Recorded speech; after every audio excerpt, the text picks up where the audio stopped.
Seeking Refuge podcast and Black Power Media. Y'all hear me? Are you all good on sound and everything?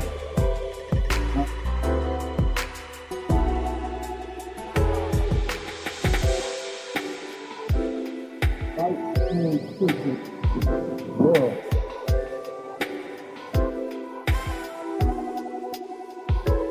Sometimes are more likely to die violent.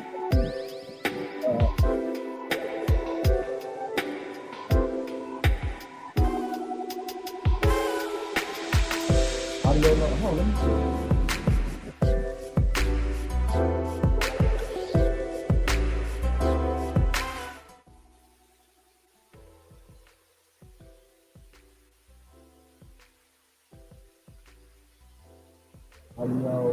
Yo.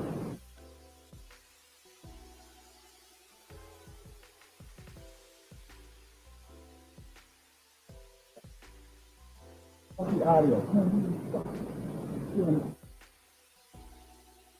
And put it back together until we plug it back in.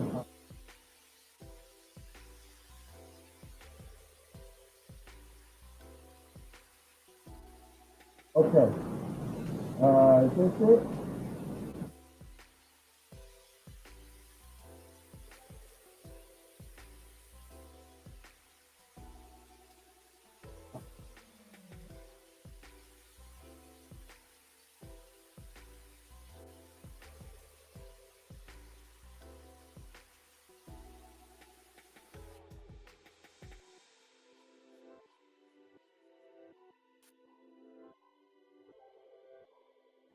Can y'all hear me now?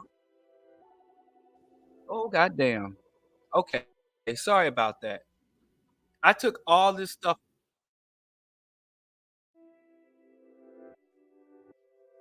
redoing the whole office, not on some waiting to exhale shit, just on some clean out, get more organized as I engage in the open conspiracy of an African revolution.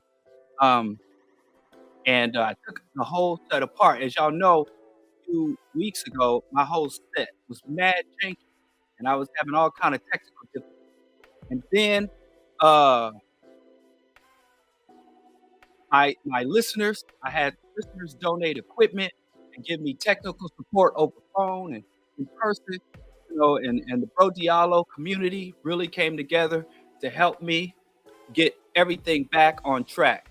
So hopefully, so if I'm messing up, it's because I just didn't take the advice properly. But anyway, today's, I think this is like the fourth or third, the last rational radical show on Black Power Media didn't go through because the Black Power station was suspended, and I got on here, did all the prep, came on to do it, and the thing was like step off. And so I was like, well, I was confused. I had received an email from the Black Power Media tech folks, the nerds behind the scenes, and they told me what to do, but I didn't even see that email. So, anyway, I'm getting it together. I'm getting my life together. And hopefully it'll be smooth sailing from here forward.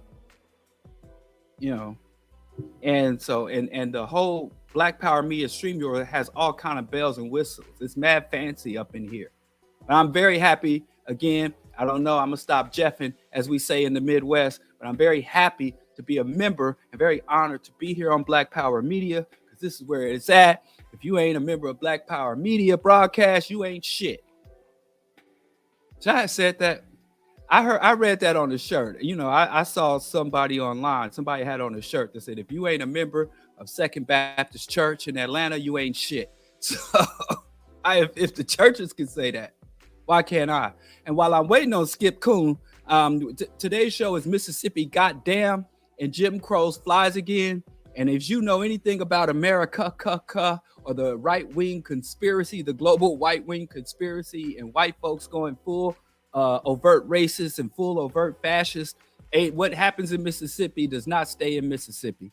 So I think this is relevant to all of us, even if we live above the Mason-Dixon line. It's like Malcolm X said, if you live south of the Canadian border, you in the South. So, we are all Mississippians. So I got one of Jackson, Mississippi's favorite sons scheduled to come on. He sent me a text. Mississippi is in a different time zone than Chicago. Hell, Mississippi is in a different era and decade than the rest of the country. So he ain't even just calling from the deep South. He's calling from about 50 to 60 years ago. So I don't know. We're trying to wait on that connection. But before we get into that, man, y'all need to shut up about Sierra's dress. Y'all need to stop. And I know this is way off there, but for some reason, I'm a bit fixated on this issue of Sierra's dress, because I am a scholar. I am a man of deep thought and radical politics. So when something as relevant as a naked woman pops up, I have to address it. So while we wait on Skip Coon to make his call from the 1860s to the 2023s, I do want to say that whenever I talk about this celebrity shit, people get shit twisted.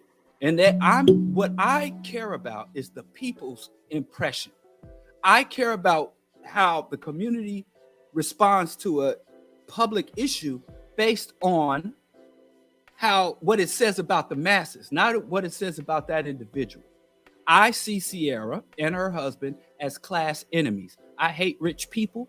I don't think any rich person I don't think anybody's done $1 billion worth of work. I don't think anybody has ever done $1 million worth of work. So everyone that has millions of dollars of personal wealth, I see as a parasite, someone who has either provided great is a full-on participant in the systems and institutions of capitalism and white hegemony, or someone who has provided a valuable service and who is a active ally or asset of the systems and institutions of white domination. So being that they are class enemies, and I, at this juncture, believe class consciousness is as important as racial, as political, as historical consciousness, in far as informing Black people as to where we stand in the system and informing us on how we are situated and how we can challenge the system. I see them as class enemies. So beyond that, it just kind of scares me when a celebrity exposes their flesh, and how Black people start going in these various directions. From puritanical conservative points of views to full-on justifying rape culture. I've had people talking, just showing her body for attention. And when you are speaking publicly on condemning someone for attention seeking, you look like an idiot. If you're condemning someone or you are against someone engaged in attention seeking publicly, and you're doing so publicly, you're defeating your purpose. That's like, I'm a vegan and I think everyone should be vegan. And my method for being for advancing veganism is I'm going to eat all the meat. I'm going to eat up all the meat. I'm going to eat all the pork. I'm going to go to my local grocery store and buy as much pork and dairy and beef and chicken as I can, buy it all up and bring it home and gobble it up, because I'm so against people eating meat. So if you are against something, your first step should be refraining from it your goddamn self. If you oppose something, step one is to refrain from engaging in that thing yourself. So if I think that Sierra is engaged in attention seeking, step one, give her no attention. And pretty much that solves. You've already made your contribution. You've already shot your shot. That's all you have to do, and you can move on to other things. And then I hear people talking about the deterioration. Now, here's a weird take on that. And if y'all mad at me for talking about this thing, blame Skip Coon, because I'm still waiting on him. So another take that I said that is condemning attention seeking by giving attention to it. Because to be honest, everywhere I've seen this image on the socials is people condemning it. I haven't seen one person that's into that or praising of it or supports it share it. I've only seen this image as a result of people sharing it to condemn it. Sharing it condemn the attention seeking, which is weird. Which is weird. Well, Skip Coon, I have you. Skip Coon is in the waiting room. So let me just get through. Let me bring Skip Coon on. What's up, bro? Let me do the better one. Yeah, that's it. What's up, bro? I'm outside, man. I can't hear you. You can't hear me? I can't hear you. I'm seeing my audio. Is it something I'm doing? Maybe. I can't hear you. Silence of the Lamb. Yeah, I'm showing I got audio. Let's see what I'm doing. I hope it's all on my side. Y'all hear him? Oh, hold on. Let me go back to my audio settings. Testing.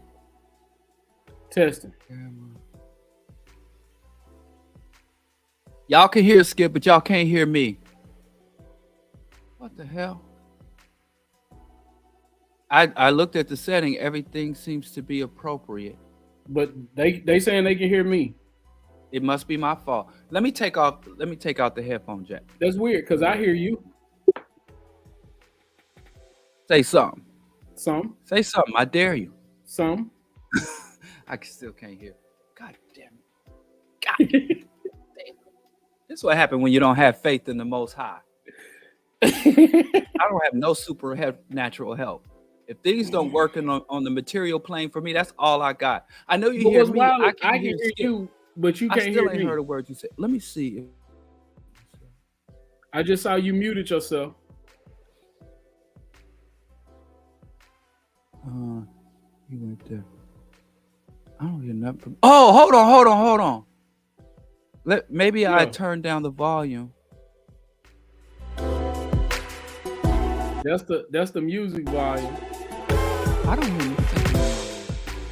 Hold on. Sorry, man. I hate this stuff. I hate computers.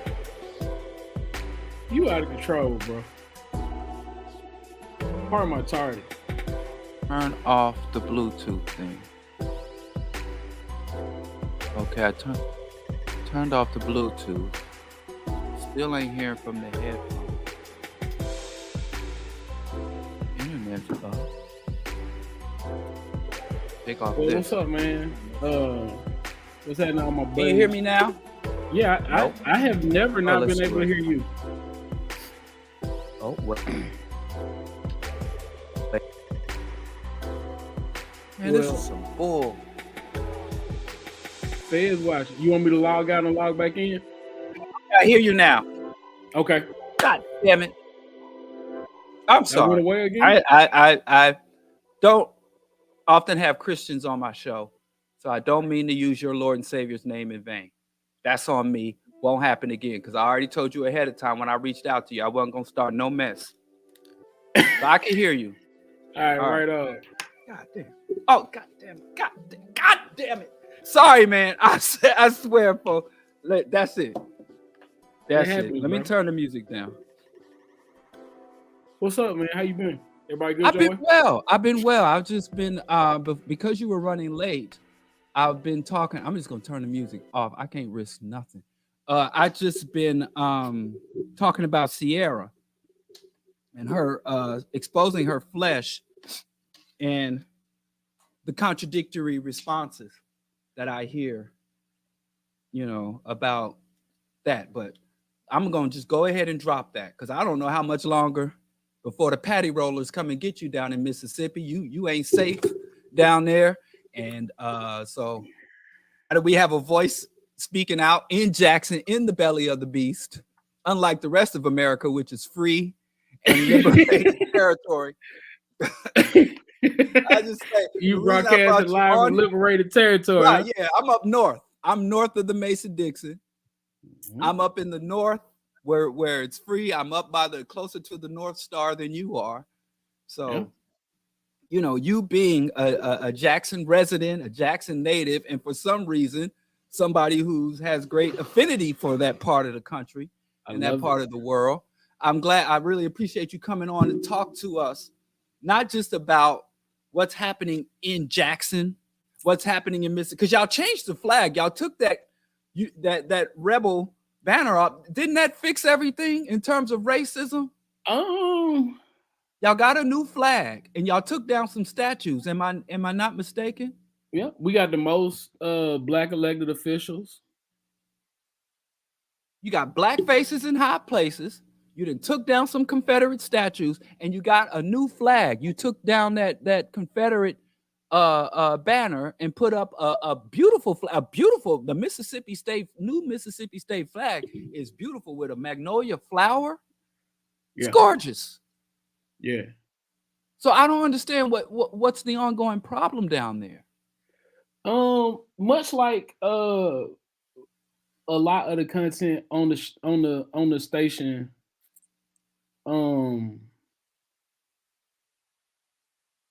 it's a lot of lip service, and a lot of people are having very unrelated conversations.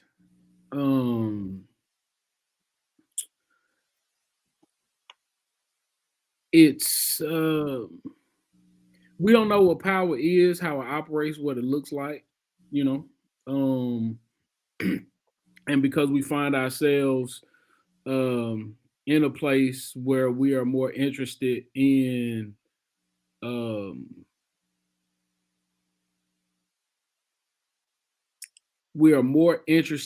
things that look like freedom than freedom itself. So I'm clutching my pearls. Yeah, I don't have on no pearls, but I'm clutching. Yeah. You mean to tell me we care more about symbols and empty rituals and platitudes as opposed to real material power? Yeah, because like if you don't have those platitudes and things, you find yourself not being able to show people that you won. So, like it's not really about, when I was a little kid, I was never really good at baseball.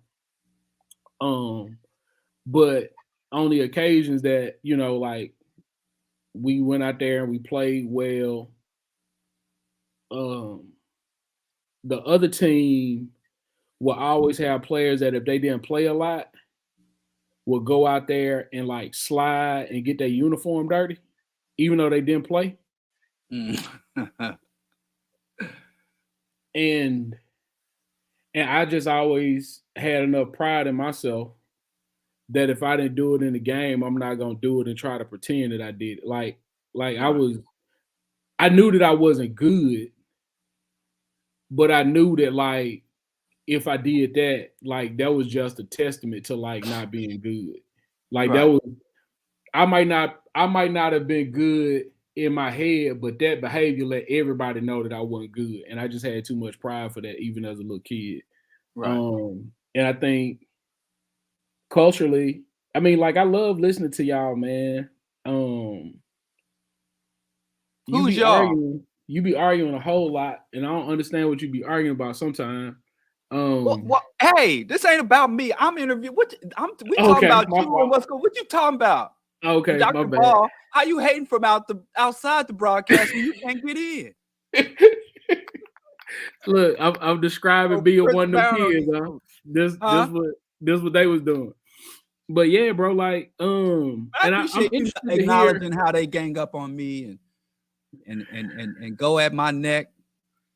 But like when I come humble and honest. But like, all right, so even with like, so the Capitol Police thing, right? I don't understand how even the police don't look at that and be like, oh, they not talking bad about Jackson, they talking bad about me. You got to give some background. You assuming everybody knows about I the thought that's why issue. they was tuned in. So you know, You got like it. You got. essentially, No, I just don't want to make assumption. okay. You know? So basically, like the state legislature is really attempting to build a city within a city, right? So you had the city of Jackson, the capital, Jafrica, 80% black. And that's your name for Jackson. Yeah. 80% black. Schools 98% black. City council has 7 members, 5 of them are black. The mayor is black. I can't believe y'all ain't never had Antar on here. The mayor black. The board of supervisors of the county is black. The judge is black. The police force is overwhelmingly black.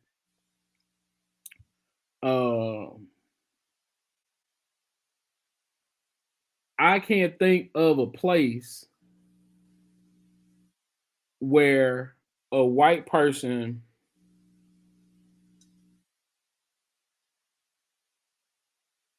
carries what we would call weight outside of the bank.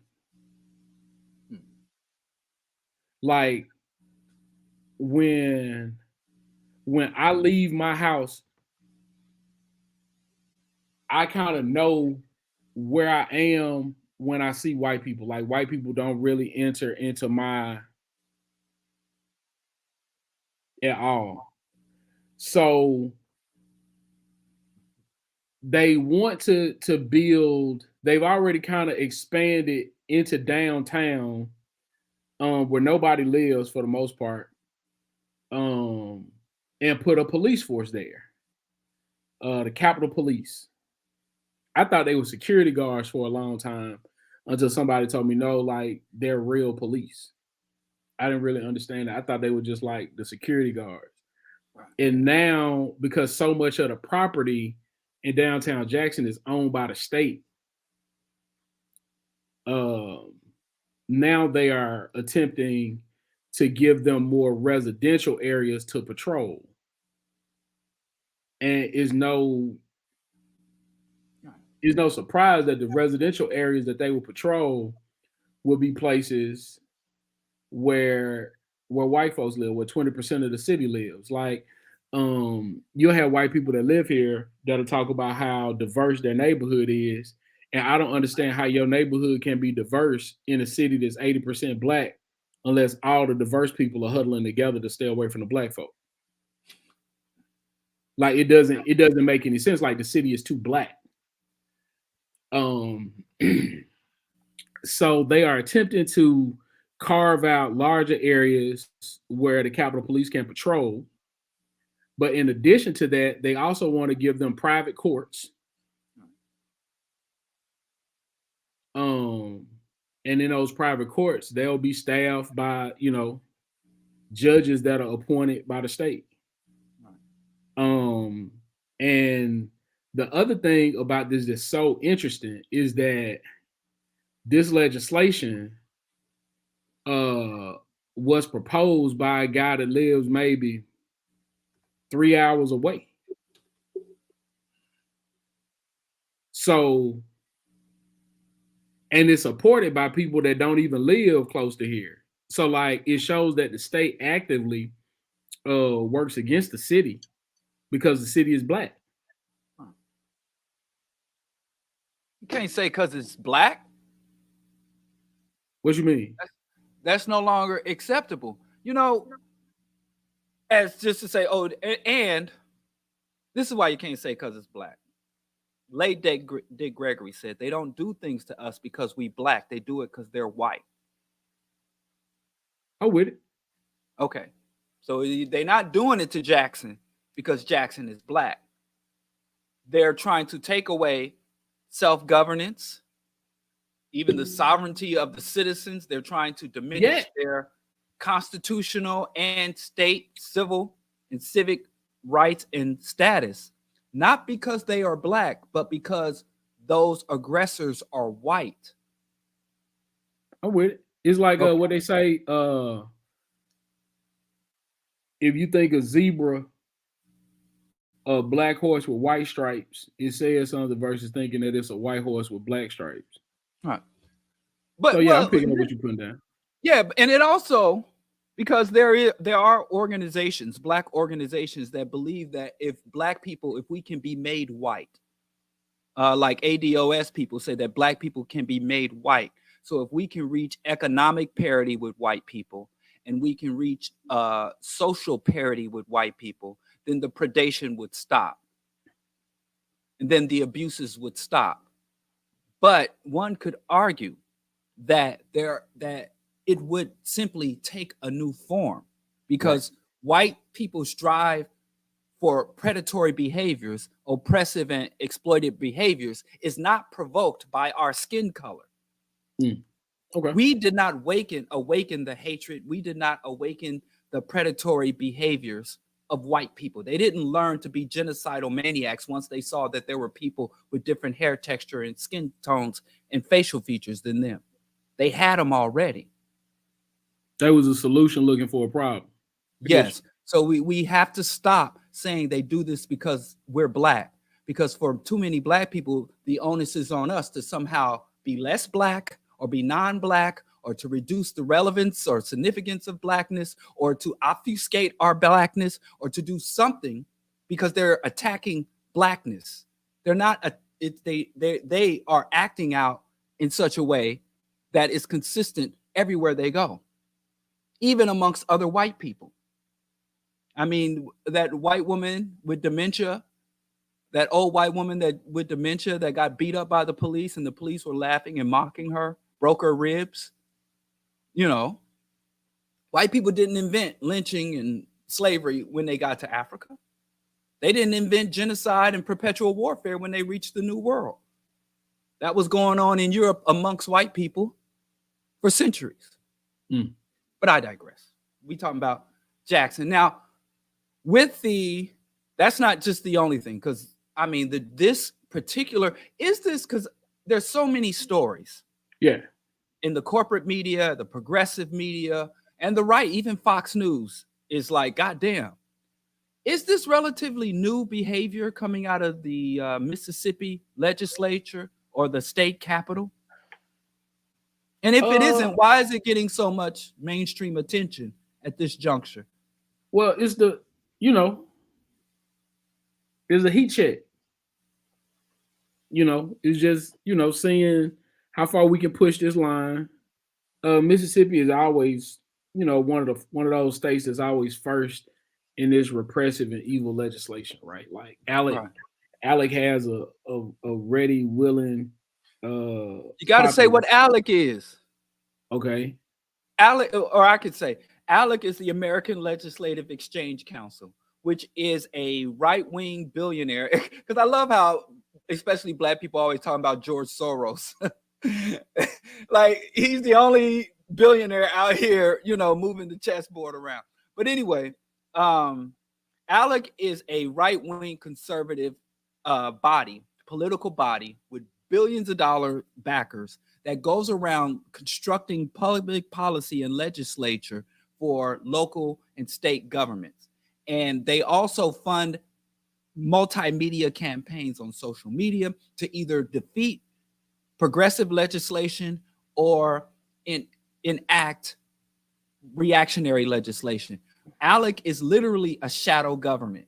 And it's ironic because the very people who always talk about the deep state or shadow government, they tend to align with ALEC. The right-wing people who talk about the shadow or shadow government or the deep state are the same people who don't acknowledge that the deep state and the shadow government is ultra right and capitalist. It's not some communist or conspiracy or some Chinese. It is the very people that they worship and they aspire to be. So, all right, go on and talk about ALEC and its ownership of the Mississippi legislature. These policies and things, and they just kind of draft. It's really fascinating if it wasn't so evil, right? Like to really just sit around and think like what is on their mind that they sit around and think about doing stuff like this? Like if I had, you know, the resources that a lot of these folks have, like there is no way I would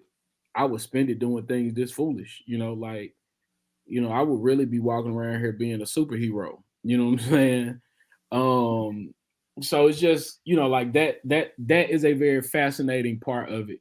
But essentially, like, they just test stuff out, and I don't think that it is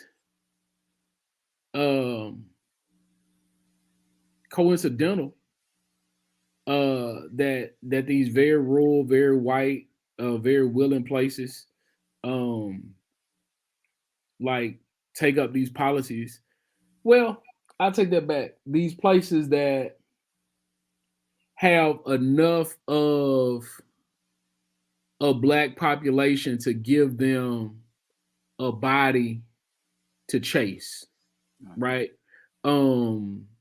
Like, you know, using the language that you just gave about, like, it's not because we're black, it's because they're acting out whiteness. Like, I accept that premise. So accepting that premise, but it has to be enough. It has to be enough black people, enough brown people, enough others, so that they have somebody that they can see suffer.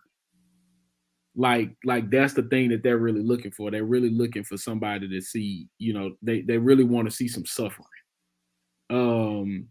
And we kind of exist as a body that gives them a space for that. But, you know, like they want to put a thing in place where any elected official can be recalled with elected officials in Jackson can be recalled with 30% of the population. Now, what's really interesting, if I'm not mistaken, last I saw, I think Mississippi was like 41% black. So if they scale that up,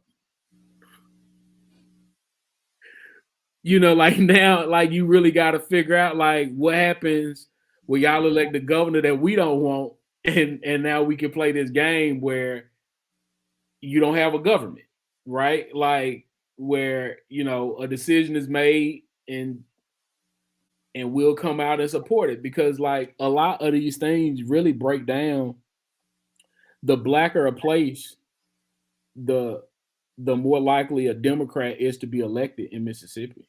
Like that's just the math. And I don't think the Democrats are good. But I do think that the Democrats aren't proposing legislation like this. Right. Yeah. Like Flint, Michigan. Mm-hmm. You know, and you know, even more so, if we're going to go back to specific legislation where you suggested that they want to remove the power of the mayor and the city council and have judges and basically city managers, unelected appointed city managers, unelected officials that are not elected to the people or accountable to the people and that don't have to campaign and make an argument to the people, govern the city, construct and allocate funds, run the budget, run the civic or the state infrastructure, which is exactly what happened in Flint, Michigan. And they're trying to do this in Jackson through the legislative process. Right. And you got to think, right? Like, there's an old saying here that Jackson doesn't do anything but elect the mayor, and they don't get that right. Right. Talking about, you know, essentially like black people don't run nothing, you know. But what's really telling is even the friends of the Negro will, if you watch them and you let them talk, you know, they'll essentially say, you know, black people can't govern. And it goes back to that Castro quote of, you know, they point to the failures of communism, but never to the successes of capitalism. They can't show us anything that they've done well. Well, you know, if we look at the rest of the states, if we look at Mississippi in terms of education, last, life expectancy, lowest, chronic disease, drug addiction, highest, you know, in terms of revenues generated by the state We sent are to the definitely a federal welfare government state. versus what comes to the state of Mississippi industry. No. But y'all got some good ball chasers. I once heard a coach said, you know, there's a lot of warm weather and no resources makes for very good athletes. So y'all do turn out some pretty significant ball chasers, Ole Miss. But beyond that, right? So yeah. But that saying, is there any type, as you see? Well, let me talk about more legislation, which enrages me as a tree hugging vegan. As a tree hugging vegan. Here I find that Mississippi even wants to limit or ban electric cars. Yeah. You heard about that one? Yeah. I mean, can it But get like, any more? you know, again, like all of this stuff, bro, is rooted in we putting on the show for the fools. Like this is the epitome of bread and circuses, right? Like, and it's not a supply, you know, it's not a supply side, well, demand issue. Like people are not demanding that, but they're getting given it, and folks are going crazy for it, right? Like, again, we gotta see somebody suffer. Like the guy in Texas that was like, hey, we want legislation that we won't take away your gas stove. Like, solving problems. Like Mississippi got mad problems, and electric cars ain't one of them, bro. Like, we don't make enough money to buy an electric car. Like, like so you really could keep everything the same, and electric cars could not come in because the population cannot afford the loan to get one. But the right to abortion is revoked. Yes. The last standing abortion clinic is now a furniture store. No bullshit. Yeah, I hope you they can go sell in there and buy you a nice love seat. Yeah, but let me say this, because Kwame Ture said years ago that if white folks want to play Nazis, black people not going to play Jews. Suggesting that if the white majority begin to descend into overt fascism, then black people would not go passively. But I think history, as it is progressing now, if white folks want to play Nazis, it seems like black people want to play Nazis too. And I'm saying that to speak to, there are many black people I know in Mississippi and around the U.S. You don't know many black people in Mississippi. Huh? You don't know many black people in Mississippi. My wife is from Macomb. You don't know my wife's mother, my wife's father, both of their families, both of my wife's grandparents are from Macomb, Mississippi. That's not many, bro. But all right, go ahead. Then I fast and pray that I'm wrong. All right. Just tell me if I'm wrong, because I cohabitate. I'm married to a mud skipper, old Mississippi. She try to act sophisticated. She try to talk all articulate. But I know she spent her entire summers barefoot. Okay, so all I'm saying is, and I was trying to expand this beyond Mississippi, but there are a significant number of black people who are resonating with the right-wing agenda. There are a significant number of black people. You know, I was just commenting on Willie D. Yeah. My favorite ghetto boy. You know, the best ghetto boy, in my opinion, is constantly sharing reactionary positions, constantly sharing headlines and links from reactionary, conservative, right-wing, and even fascist sources in a supportive manner.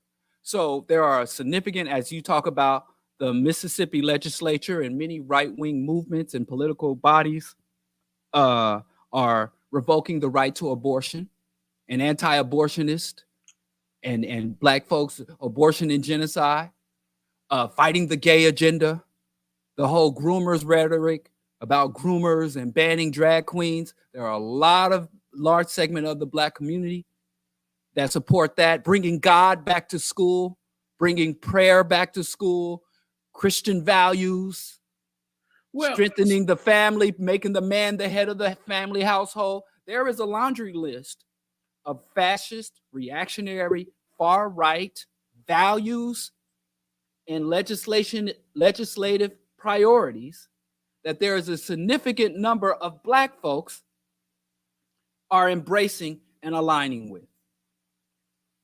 Right. And I'm asking if you're finding that, because you said ain't no white folks, black folks ain't got no power. And you said white folks don't have no representation in Jackson. And the first thing that went to my mind is the white Jesus on every wall. On what? Well, not every, like you said, I don't know nobody. All I know is you in Jackson. Yeah. So okay.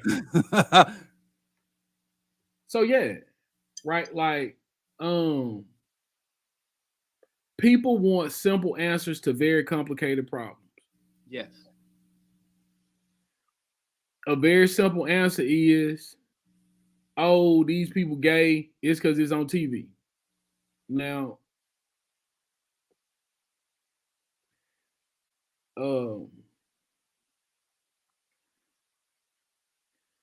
you know, if that's where you are, I think we use Jared's statement in a lot of these conversations. I would love to see some data to support that position. I would love to see position? The position of kids were watching TV and that's why they gay. Oh, I thought you were asking the data to support the position that a lot of right-wing and reactionary positions are resonating. Because you got to think about it, bro. Like, those are simple answers. I mean, we all know they won't work because we think about them to step 3. But ultimately, like, people are crying out and they want somebody to come and save them. Right, but you can ask, but, you know, indoctrination makes people immune to evidence and facts. That's the whole point of indoctrinating somebody. Well, and research is shown in terms of evidence when you give an indoctrinated person who holds to a position not based on reason, not based on evidence, but holds to a position based on faith and belief and desire, evidence that contradicts their belief entrenches that belief. It makes them hold tighter to that belief. A belief that is under challenge by evidence, that's when they become fundamentalist, you know? So I don't think, and I wish it were true, but I don't think simply having evidence and data on our side will help us win what is commonly called the culture war. Yeah, that's not what I'm arguing. Okay. So I go to a different barbershop than my son's. The barbershop I go to is much more an old man barbershop. My sons go to, you know what I'm saying, shout out Southside. They go to a much younger barbershop, middle of South Jackson. It's hard to get more South Jackson than Southside barbershop. Southside Barber and Beauty. I sit in there the Saturdays that I take my boys to get haircuts, or the Fridays that I take my boys to get haircuts, and listen to any number of ridiculous arguments. When you start asking complicated questions, when you start asking simple questions that lead to, wait a minute, what now? You start seeing people like unpacking just a little bit more. So that's at Southside. At my barbershop is a much more old man barbershop where people are just yelling and those things come up. So one of the things that was coming up was one of the barbers was basically saying that he was okay with, you know, the Capitol Police being expanded because the youngsters killing, right? So, you know, ultimately it became, well, what about this and what about that? And at that point it became comedy to stay committed to whatever, that position was. But when you start having relationships in community and people say these ridiculous things, having a deep relationship with that person allows you to ask critical questions and to see people move on a particular issue. One of the things that I think happens, I don't believe cancel culture is real. I'm with you. But this idea that you can just throw away a person because you disagree with them is rooted in people not having deep communication and deep relationship with folks. Because I've seen friends take very ridiculous positions, and with a little pride and a little bit more conversation, you start seeing a different approach. One of the things about Willie D that I think is really fascinating is how he will tell you time and time again what he don't have for white folk. But really say the same thing that white people saying. And I just wonder who is his friend that highlights that contradiction. Like, who sits with him and says, it's interesting that you say this, because, one of the things I used to always bring up in my neighborhood association meeting is when they would get into saying these ridiculous things, I would say, if a white man said that, you would have a problem with it. So now we really got to be focused on what we're saying and not who's saying it. Well, that I follow you. Because I want to say this too. Because I see it a lot in your conversations with folks. When we talking, I can just dismiss it in a lot of ways because I value you and the relationship that we have.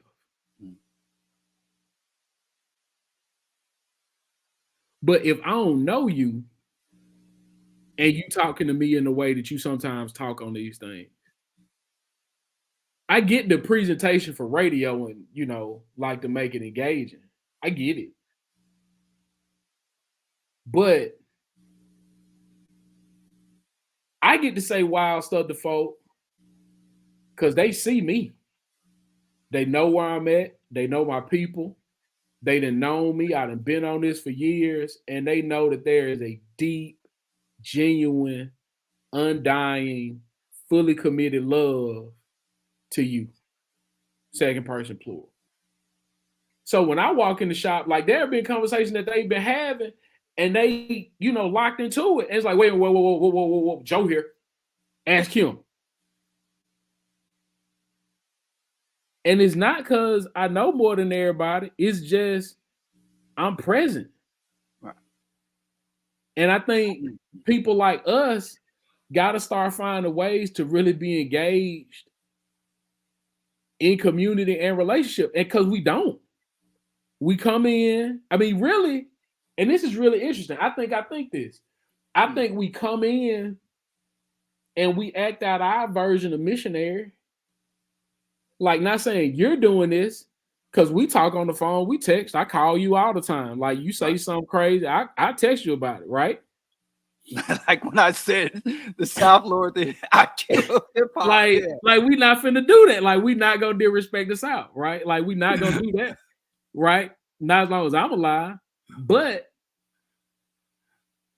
think about people that don't have a particular relationship, and we in the city of Jackson. I'm just gonna say what it is. I ain't even drink. All right. So in the city of Jackson, when Chokwe was the mayor, you had a whole lot of people that moved here. Mm-hmm. They got a whole lot of access to a whole lot of things. And people didn't vibe with them. Because they weren't from here. They don't know the people around here. They don't have relationships here. They didn't build community here. And they talk to 3-4 weird people that, isolated from their family, whatever they got going on. All those things are happening. But they don't have no real relationship, no real community connection here. And they gonna tell Jackson what Jackson need to do. And don't nobody be around them folks. Yeah. But we can go to the Southside Barbershop where they can say, hey, we giving away water. We having a march against violence. And not the march against police violence, march against community violence. These youngsters coming in here with it on their mind, and they talking to them and talking through to them, trying to get them to calm down in a way, because they have relationship in community. Right. These militants just pop up when something happened, and they just telling them street people what they doing wrong. Right. Ain't nobody listening to you. You not from here. You not engaged. We not gonna see you after this thing over with. So like, what's the difference between them and the missionary? What's the difference between them and the artist? What's the difference between them? I can tell you the difference if you'd like to know. What's up? Because I've changed. Like, my position is, because I appreciate your approach, but what I've observed in real time engagement in almost 4 decades of being engaged in the struggle and trying to make a positive contribution to the just aspiration of our people, that approach has just not bared very much fruit. Some of the most powerful forces, most influential forces in the Black community, from the pulpit, where the preachers will get up and tell you you're born into sin, you're not clean, you're unworthy of what little bit you get, and that you're, and because I came up in the Baptist church, and it wasn't nothing nice, Literally, I remember going to bed as a young child, fearing hellfire and brimstone and weeping and wailing and moaning and gnashing of teeth. Our celebrities, our Black influencers, the rappers, we don't love them hoes. Life ain't nothing but bitches and money, nothing but hoes and tricks. And there are many powerful voices in our community that have no sympathy, that demonstrate no sympathy, no means of being delicate with the people, and our people just heap. I mean, I walk my streets in here on the south side of Chicago, and all I see are Jordans and Yeezys.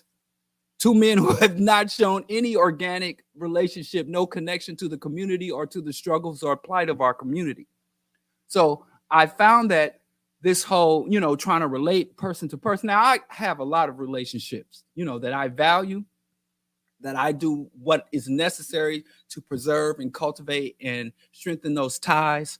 But when it comes to articulating the problems, the proposed solutions, from dissecting or whether you're breaking something down and dissecting something for understanding or constructing or challenging people who are advancing something on Black people's behalf, that speak delicate. It may make you liked. It may make you more received, but I haven't seen where that has resonated.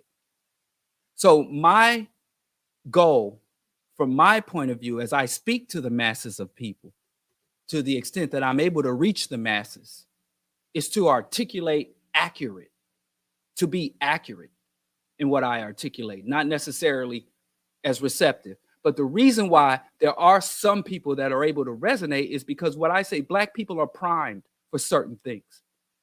There is a dominant media system. There is a dominant educational system. There is a dominant belief system. There is a dominant value system that Black people, even before they are born, while African people are developing in the wombs, are being bombarded with. So what a lot of so-called black leaders do or black influencers do is they simply graph off of that, because for what black people are primed. So black leaders, the thought leaders that advocate some form of black Christianity, black Islam, black capitalism, black integrationism. So those are the things that people, it's not necessarily that you have to deliver a message in a sensitive way, in a way that is that demonstrates your love and affection and sympathy for black people. What I see is it's not necessarily how the message is delivered. It is how well what you are articulating resonates with the dominant propaganda, with the dominant indoctrination system, with the dominant or the white value systems. So if you can drape a kente cloth over cracker shit, then you will become influential, because there are very influential people that come with a soft touch, but there are just as many, if not more, influential, wealthy, powerful black people that are 10 times more harsh and talk 10 times more greasy than I could ever imagine. That can get up here. I mean, Lil Wayne was like, all my children are light skinned. And even when it was pointed out to him that, well, your children, your oldest daughter, your baby mama is a dark skinned woman, you have a dark skinned daughter. He was like, that's fine because she's rich and dark skinned. Show utter contempt for the African features and complexion. For Obama, I'm still I live just blocks away from Obama's mansion. And for Obama to show the contempt he shows. So I understand people are always, man, maybe you shouldn't talk about people's belief systems. Maybe you shouldn't mock people, but it's not, I just have to say, I mean, that softer touch and that personal touch, I don't degrade it. And you do, people you do, that can you employ absolutely it, do. You absolutely do. That can employ it, but you know, I keeps it real. Well, you know, I think, and I come from love, and I come from love as well. I come from that primal evolutionary love, not that spiritual supernatural love, but it's still, I come from the biochemical connections from the love of an evolved primate as opposed to a supernatural force, but it's still love. I think more than anything, you are committed to a character.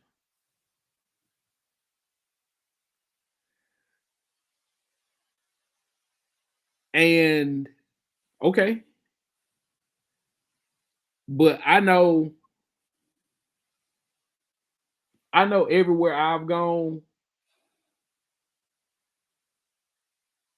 everywhere is a stretch. Most places that I've gone, I've been loved, I've been cared for, I've been heard, and I've seen people really trying to learn and do the things that they're trying to do.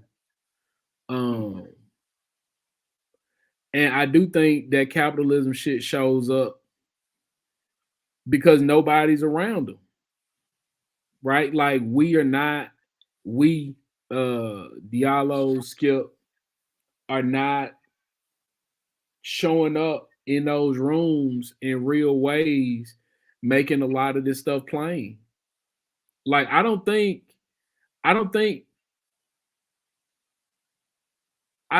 being kind or being reasonable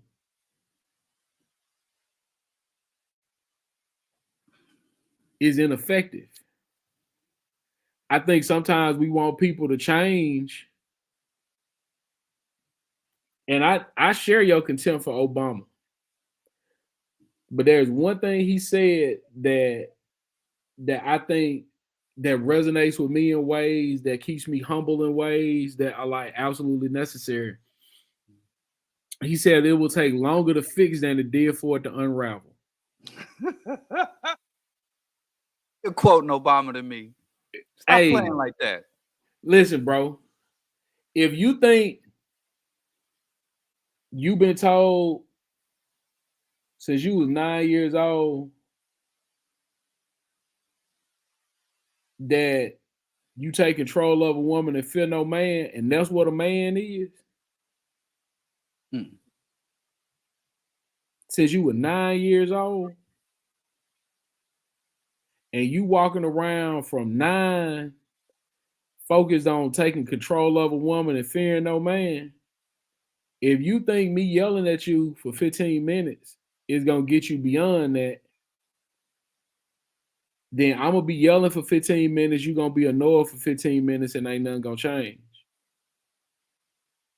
But what I find myself being willing to do is to walk with you and be present. And when you say you're gonna take control of a woman and fear no man, I'm gonna laugh at you loud, and I'm gonna say, you were scared on the bus in 7th grade. You were scared when that dog got loose. You were scared, when this happened, you were scared. Oh, now I remember when Shanika in 17 and when you were 17 had you going crazy. Because I've been walking with you this whole time. When I say, bro, like, cut that shit out, it means something different. You do the same thing. I just ain't got the mutton chops and the southern drawl. Bro, beyond that, no, I'm gonna tell you what it is. That's the same shit I say. Listen to me, bro. I'm gonna tell you what it is, but I'm gonna be standing there with you. You tell people what it is, yelling. Yeah. You never wrong. like, I mean, like, it's just that's you said it. I didn't say I've never said I'm never. You said I'm never wrong. Thank you for that compliment. Yeah, no, that wasn't a compliment. But like, we have committed to, even professionally, like, right, in the organizing work that we do at the Lighthouse. We are committed to engaging folks and building community. Right. Now, R. Kelly can't be in our community. That's just what it is. He ain't welcome. And if you, Willie D, think that Bill Cosby didn't rape them women, Bill Cosby a rapist and he ain't welcome either. Okay. Right? But I'm not willing to throw away a dude in the barbershop repeating things that he's heard said 100 times, as much as I'm willing to ask him 1,000 questions to get him to recognize that he just picking things that he already think he ride with, because I'm invested in the community. You gonna be here and I'm gonna be here. That's what the difference is. I'm gonna show up to the same barbershop in a week. We gonna run it back. Like, I'm gonna be here and you gonna be here. And we gonna find places where we agree. And I know for a fact, like, a lot of them dudes, man, like, have said ridiculous things. But when you get them one-on-one and you talking to them, a very different person shows up. Because I'm in community and I'm invested with them. And I would love to see your little homies. Like, I would love to see the dudes that you have been around consistently, that's not your children, that can talk about the things that you've taught them, that can engage with you in ways around, like where they've seen you grow and where you've seen them grow. Like, I would love to see that. Because a whole lot of folks just be, and they don't be outside. Like, man, I'm good. Like, because I love these people. I love this place. I show up. I'm fully invested in them. And they know it. Because I've been here the whole time. Well, if you ever, which I don't know why you don't never make your way up here, I'd be glad to. I'm going to tell you why. What's around. The temperature out there now? Oh, man. It's probably, I don't know. Let's see. I'm sure it's in the 30s. We good. You see what I'm saying? Them boys say we good in the 30s. Warm night. No, it's 47 degrees. Yeah, global warming. It's all Mickey Mouse. So look, you got me up there. I'm going to come up there. I got to come holler at my folk anyway. You got people here? Your folks? When you say folks in Chicago, it means different. Folks in Chicago, well, I think it means the same in it does Mississippi now too. Yeah, it does. But But friends, comrades, I gotta come holler at them. And we gonna get together. Like we definitely gotta have dinner. And more anything, you ought to bring your wife home, man. Like, what's that mean? Bring your wife bring home. her down there. Yeah, she been down there before. Why you ain't coming? Huh? Why? You can hear? I don't like the South. I don't like the South. I try to stay as long. I'll be in Atlanta in a few weeks, but talk, that's not the South. Like, I don't know. Like I done told you 100 times, bro. Like Atlanta, not the South. But like, I said what I said, and that's too South for me. Yeah. So Mississippi. Last time I was in Tennessee, I got punched in the face. What part of Tennessee you was in that got punched in the face? I was on the Missouri-Tennessee border. Out in the woods, man. Out in the wilderness. Missouri, That's Tennessee. how they do me. And then I was in Memphis, and some cracker hit a white man punched you in the face? No, that was a brother. Oh, I was like, but when I was driving in Memphis, I was down there. Where's that? Like the music area, and some dude. I was at an intersection, a bunch of drunk rednecks crossing the street, and some dude slapped his head on the hood of my car. Every time, man, I got nothing but bad luck in the South. Cause you ain't been to the South. Like you just been to Memphis. That's the only southern place you can name. No, I've been all over the South, man. Where? All parts. Where? Arkansas. I got people in Arkansas. You should go visit. That ain't them. the South either. No, yeah. Come on now. Arkansas the South.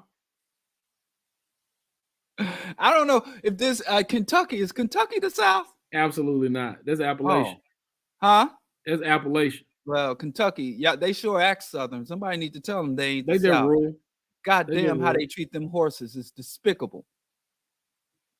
But yeah, I don't mess around down south. You're gonna have to come up here. It'd be cold, bro. Huh? You want to meet my people?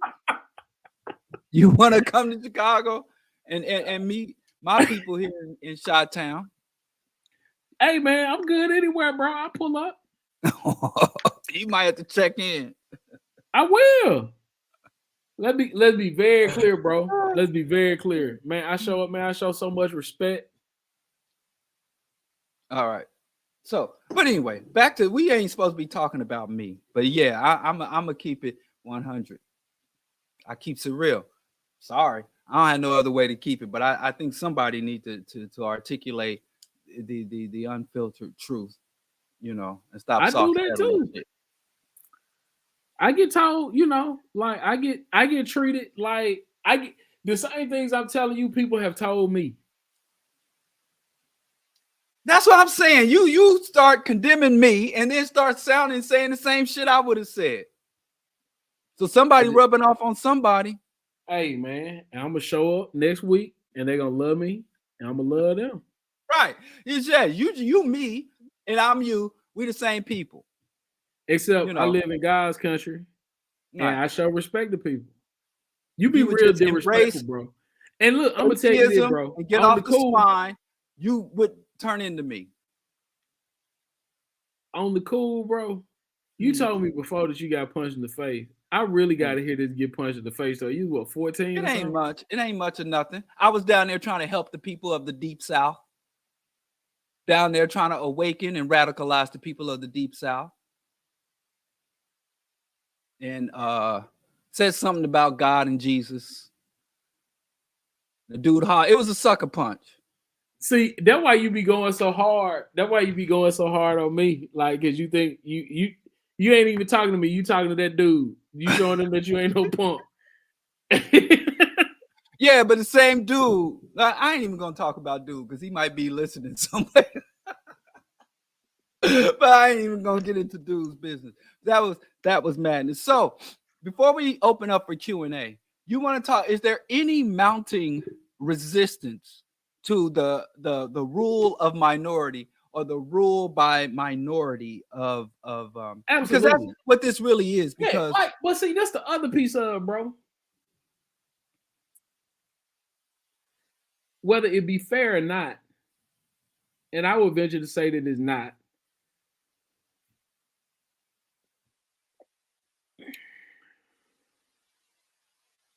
Don't none of this stuff matter, man, because people need bread. Like it's run. I love Antar. That's my brother. I love him. I love his dad. The impact one of his dad's best friends had on me and my political, education and development is amazing. Shout out Akil Bakari. Um, I said at the Feeder Show Quay and and and learned and showed up present and asked hard questions and got dropped on my head with complicated answers and more books to read and Charlie Braxton and Celie McGinnis, like all of these men that um Sophia Amari, who works with Antar now, all of these people have poured into me, right? But people are poor and they're tired. And the solution to being poor and tired isn't to overthrow the system, is to get money. And when you start having very challenging conversations about that's not going to work, but I can't give them nothing to feed them in the meantime, like, so are people resistant? Yeah. But like, also people got to go to work. So we'll show up as much as we can, but in the meantime, I do well in Jackson. I do well. I filled up my car and I got my oil change and I spent almost a tenth of my take home pay. What are people that are not doing well doing?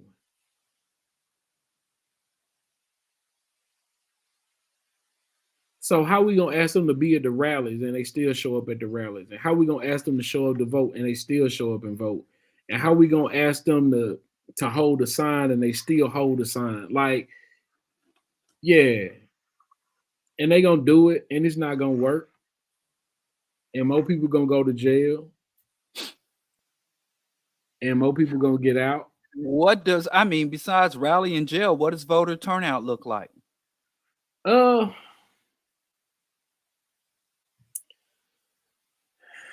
It's very low. I think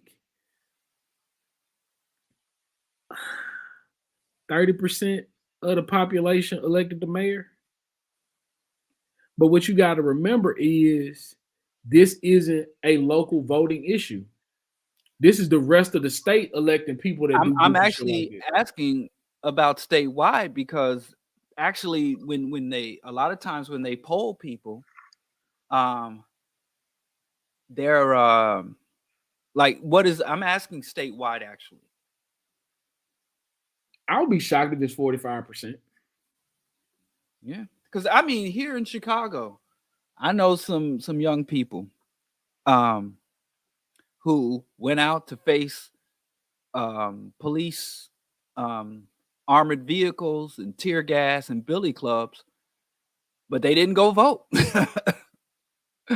They didn't get behind the policy platform, and I'm like, damn, that's a lot. Because you willing to suck tear gas, but not wait in line at the legislative booth.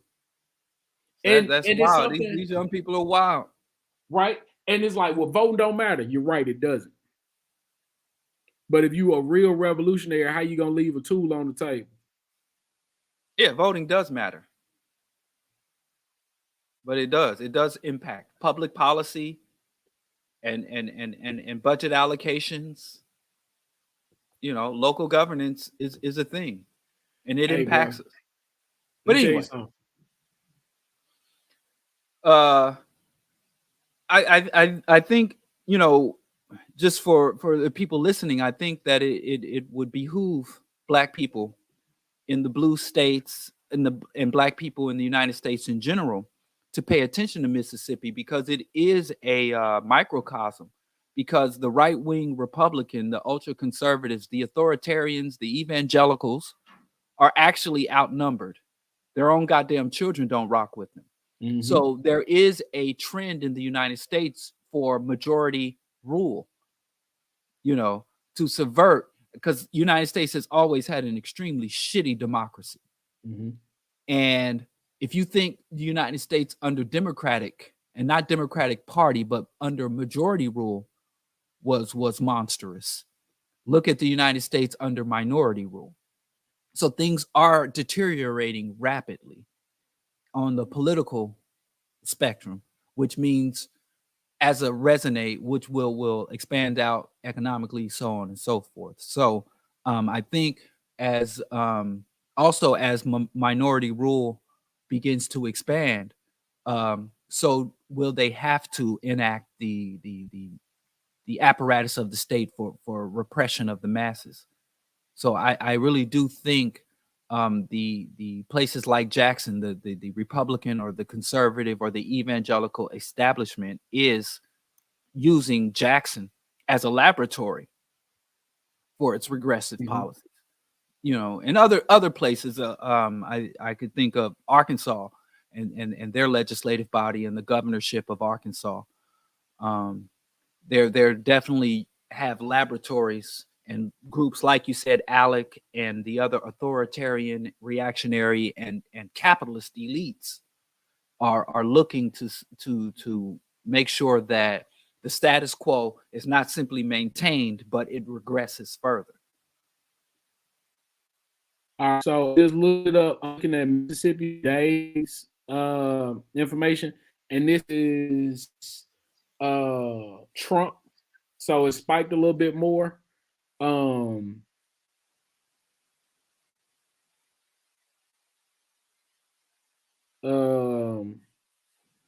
think it says that Mississippi turned out 60% of its population of eligible voters. Wow, it was that's 60%. Impressive. Mm-hmm. But it was in the bottom 10. Yeah, we just had a municipal election here in Chicago, and people celebrating Lori Lightfoot losing her bid for re-election and completely ignoring the fact that the front runner in the Chicago election is 10 times worse. I mean, the guy that's running for mayor and the front runner for mayor here in Chicago makes Lori Lightfoot looks like Betty Shabazz,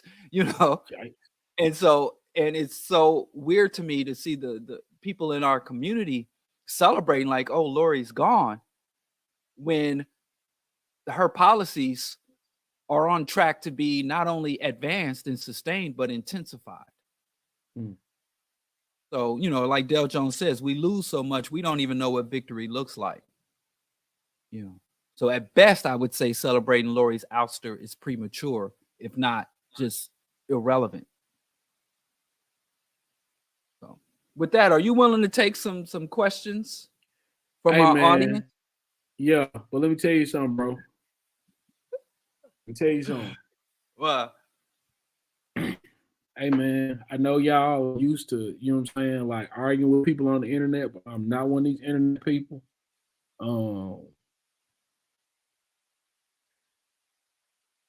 I was so upset. I was so upset after that last show, bro. But no, this is Black Power Media. That was the Bro Diallo show. Listen, bro, I was so upset after your last show. The last time I spoke with you. Because people don't disrespect me. Right. But you got your shots in. You got me back, though. You got me. What's up? Hey, what's up, man? All right, let's do it. I'm with it. But hey, like I said, the people are the people, man. You a man of the people. I am, bro. Like, man, but like, ain't none of the way that these boys be talking on the internet. They'll be talking like that in the same room with me. That's a peculiar. I hear that a lot. I hear that quite a bit. Like, oh, you're saying that on the internet, but you wouldn't be saying that face to face. That concept of, well, people talk over the internet and not talk face to face. And I mean, let me not even get into that. It's just a peculiar. Bro, I'm gonna tell you what it is, man. You talked earlier about having been punched in the face, man. I'm not gonna come in no room raising my voice and calling people stupid and like. I'm not gonna do that because I too have been punched in the face, right. And I too have punched people in the face. Yeah, and like we not gonna be disrespectful. You can think whatever you want to think about me, but you're not just going, man, I got kids, man. Like you think I'm with my kids. But disrespect is relative. Huh? Disrespect is relative. Respect and disrespect is relative. Listen, bro. Listen, bro. You know what it is. But yeah, let's take some questions. All right, let's take some questions. This is the Rational Radical Show on Black Power Media. Shout out to the people making contributions to Black Power Media and to the Radical. You know, I'm a member. Radical. I'm a member. I think I get like $5 a month or something like that. Right on. So Noble Brown, shout out to everyone that's making contributions, helping to sustain Black Power Media as an effort to counter the Western mass media infrastructure, the propaganda of our oppressors, with some positive insights and points of views. So shout out to everybody. That's funny. That's funny. Don't do my boy like that. That's funny. That's funny though. That's funny though. What I'm gonna do here is open up for questions. Big Jägermeister. So I work like in my day job with a woman that used to work for the police department. And, you know, she knows that I don't have enough for the police. And she was talking about how much Antar doesn't support the police. And I thought that was hilarious because I see on the internet this type of police Lumumba, which is funny. I'm going to text him that shortly because I think that's very funny. But yeah. All right. Oh, and let me just state, as we are trying to navigate this system and sustain this channel, those who make contributions along with their questions will take priority. But let's just get into it. First question, and I'll also send the link a little later if you guys want to get in and come face to face, because Skip likes to be able to look a man in his eye and check a man. So if you want to come in live, I'll also share the link. But first question, whose side are you on, Will or Chris?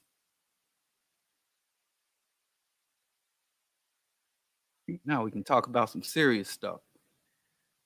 Yeah. Okay. You gonna answer? That's my answer. Okay. Okay. I don't care. Like, I'm gonna say in the situation in a vacuum, within a vacuum, ignoring the long-standing racial, the race treason. I see Chris Rock as a class enemy and a race traitor, and I see Will Smith as a class enemy and a race traitor.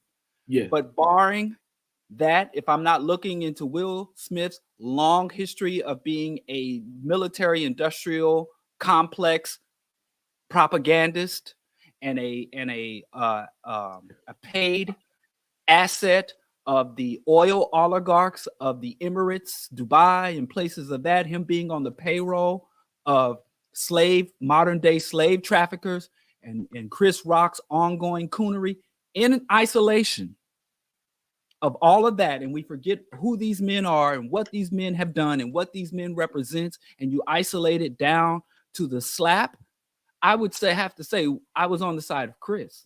He didn't have no business putting his hands on that man for something he said, and I don't think that's the type of conduct we want to resonate throughout the community. Okay. I am anti-violence. For all that, I don't support violence in any other situation other than defending those, yourself and your loved ones. Okay.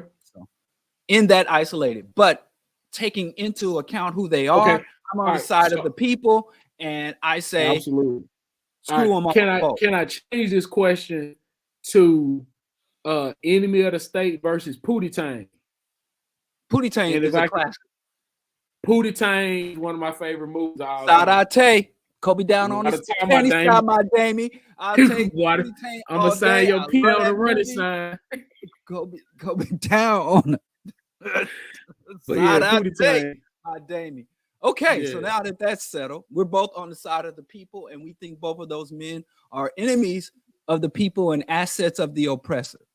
Absolutely. Okay. Next question. P-Funk 100. Are you all suggesting voting blue all the way up and down the ballot? You want to take that first? Yeah, I'm not. I think you vote for the best candidate. Like, I live in Mississippi. Voting for a Democrat is a waste of time. Because it's a one-party city. Yeah. So, like, I think we really need to try to figure out how to get a Mississippi Free Republican Party. So, yeah, like, vote for a Democrat, a waste of time. So, I think voting blue all the way up and down the ballot, if you live in a place where everybody a Democrat, just voting for the existing Democrat ain't good enough. So, like, nah, I'm not suggesting that at all, brother. And I think that's a very sad way to kind of engage with the political process as well. Like, it's not taking it seriously. Like, a person doesn't just get to say and give my vote. Like, they gotta speak to the things that are important to me and tell me that they gonna do the things that I'm gonna do. So no, I'm not suggesting vote blue all the way up and down the ballot at all. Okay, I agree with you on that. I am not suggesting that you vote blue all the way up and down the ballot. I say that when Black people vote, you vote for policies and platforms. So you have to understand the policy and the platforms of the various candidates. And when we engage the political process, I say we have to be CDC, cold, distant, and calculating. And we have to have very clear objectives and priorities as we go to vote. In some instances, you will be voting for a representative, someone that you want to go and advance what they say they are advancing, what statuses they take. In other instances, you will often be voting for your enemy, meaning that you have to ask yourself, of these two candidates, we're going to have to fight and fight these particular candidates like hell because they're both shit. So which candidate is most vulnerable to my community, most vulnerable to the opposition we intend to impose against this candidate? But depending on, I'm sorry. And I think it's important when you frame it like that, is also recognizing who's the candidate that you can beat, right? So if you want to put this person in, how do you then run behind this person knowing that, like, now you're going to run on his record because he's the incumbent? You know, so right. So and so in that understanding that, I think Black people, like as you articulated earlier, Skip, the voting is a tool. Voting is not the solution. Liberation is never on the ballot, but voting is about allocation of resources, imposition of policies.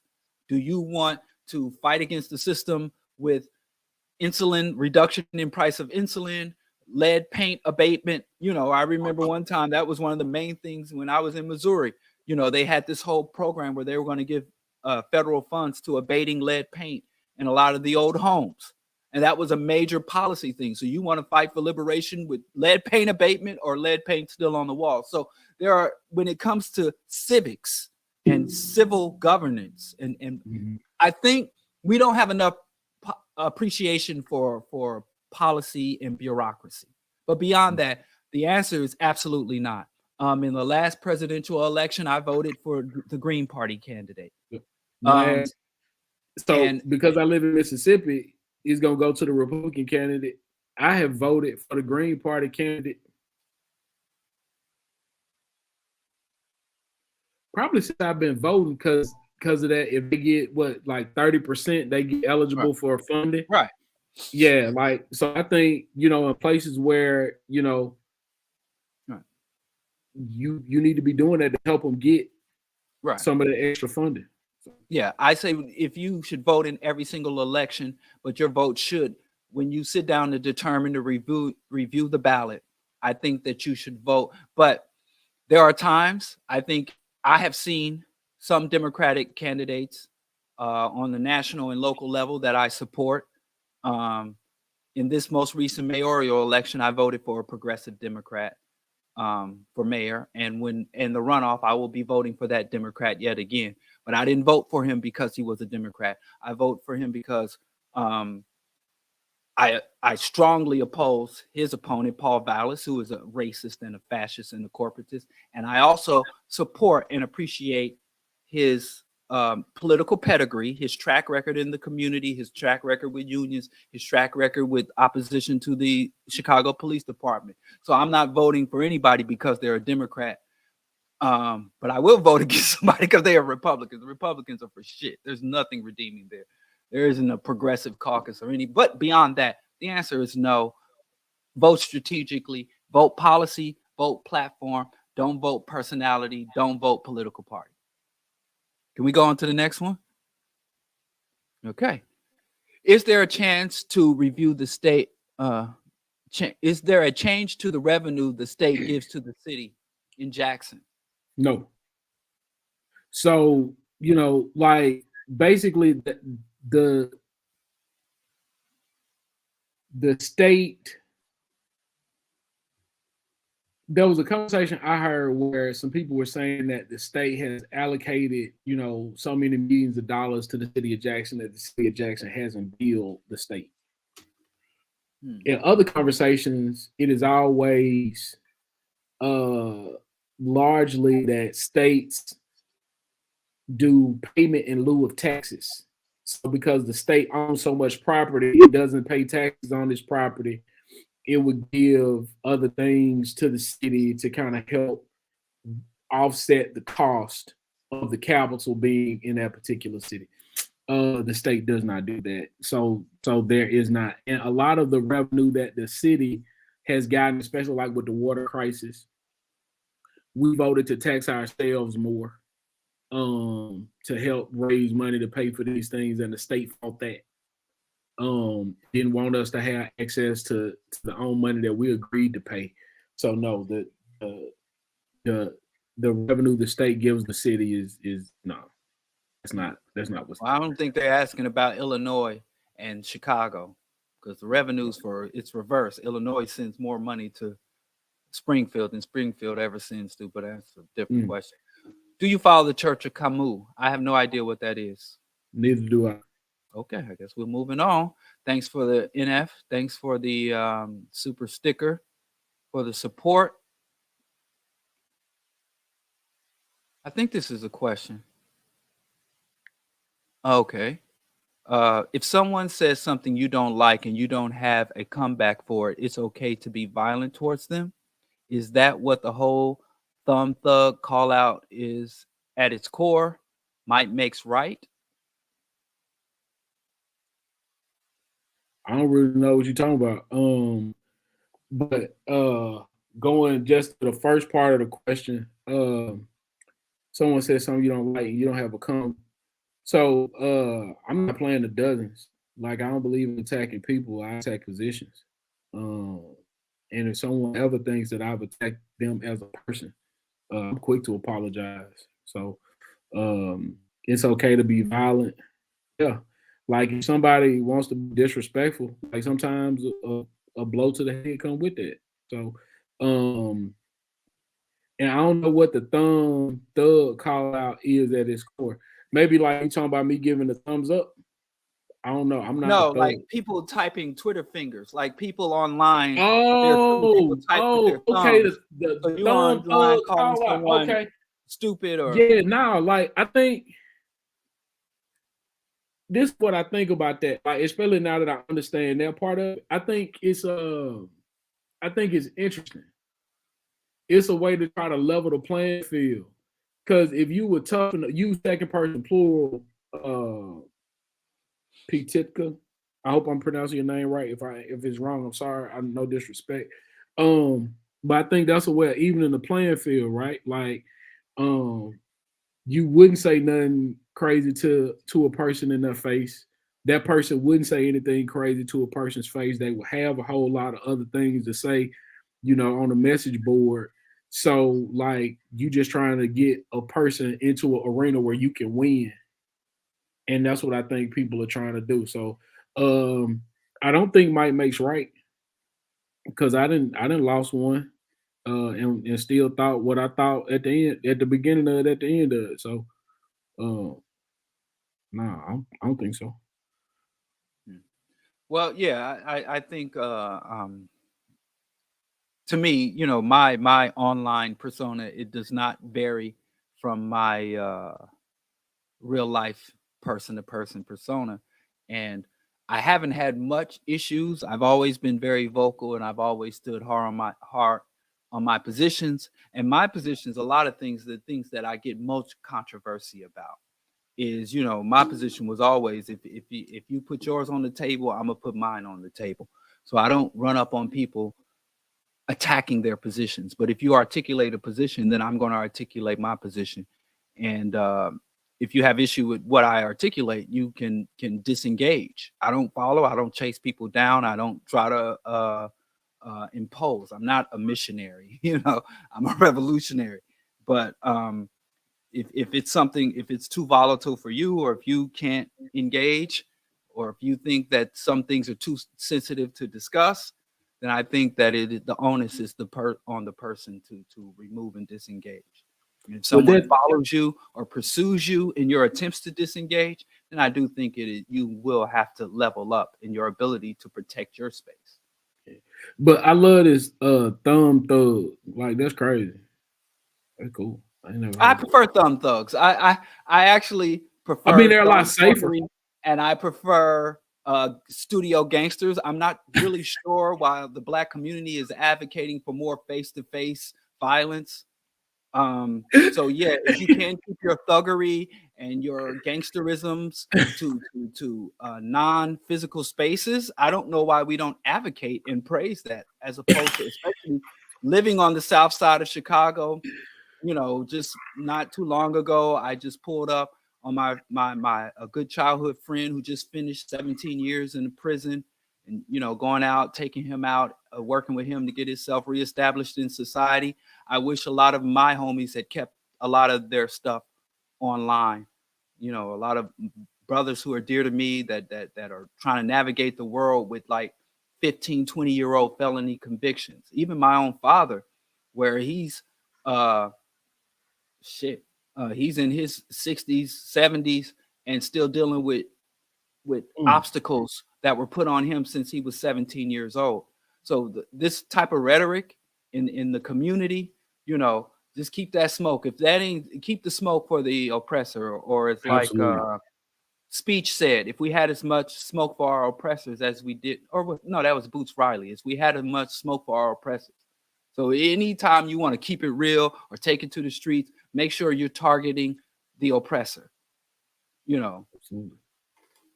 Right. As opposed to keeping it real with each other. Let's keep it digital. Let's keep it cyber. Let's keep it fantasy with each other and start keeping it real with them. If you're a person that got to get real like that. Yeah. But that's me. What do I know? Yeah. I'm not sure this is a question, but Namdi asked, I was wondering, why did they say if they are going to do anything they want to put more money in the police? So I think that is asking about the state legislature. Or is he asking about Chicago? I don't know. Yeah. Assuming that I'm talking to what Patrice Lumumba here, Namdi X, is talking about.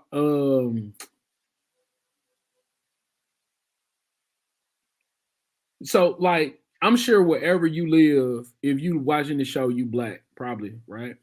So wherever you live, we're universal. Huh? We're universal over here, Black Power. Okay, I hope not. We're human over here. All right, but where you don't go with tomfoolery, with shenanigans. Like, people know where the shenanigans stop, right? And here is Rankin County, Madison County. So that's like the Tri-County area here. So you have Hinds County where Jackson is, which is the Wild Wild West. And then you have Madison County and Rankin County. That's where like it's very rural, very white, and people getting thrown away for the very minor infractions, right? Understanding that they want those types of things in the city of Jackson, just where they stay. So essentially, it's like, hey, we gonna put more crazier police on this side of town, but if you got to drive through there to get home, you just fit the description. I think they've already killed like 6 to 8 people, and like like they haven't been around long, but they with the killing already. So it's like, what's really happening here, and who are they trying to keep safe? And I think we all know what that is. So they want to put more money into that, so that turns around and gets more bodies into prisons. All right. Next question. Which is better, Alabama or Mississippi? Tie. Damn. You ain't gonna rep your set? Man, listen, bro. It's one South, man. The South got to stick together. South got to stick together. I guess. All right. South got to stick together. I got some good folks. Oh, man. Look, let me tell you something, bro. Hey, man, if Ja Morant... Oh, let me read the question first. Oh, okay. My fault. I know how y'all get excited when ball chasing come up. I don't understand brothers in ball chasing. To this day, I can't understand. Man, it. go Let ahead, me read. bro. Can I read the question? Can I read it? Okay. Lil King TV asks, what's your thoughts on the Ja Mormont situation? Okay. First off, his name is not Mormont. His name is Ja Morant. Mormont? Don't disrespect that man's name. The man named Ja Morant. Hey, listen, he the one disrespected that name. You need to tell him to respect his own damn name. God damn. Man named Ja Morant. Look, Ja, people like that. Ja is like what I imagine my sons would be like if I didn't have the political understanding that I have and I wasn't always teaching them those things. I think he's young, he getting it, and he just attracted to all the other things that's happening. He's just a kid, man, and what he did was dumb. Like, it was just incredibly dumb. I'm just gonna Google his age real quick. Yeah, look at that. Like, I'd be shocked if he's 25. He's 23. He's a child. Okay. And he is a child, being that he doesn't understand the violence. Well, first of all, I don't know about calling these grown-ass globetrotters, these ball chasers, children, these multimillionaire ball chasers, children. I don't know. That infantilization. That man's worth $80 million. What that mean? What that means is ain't no sympathy coming from over young.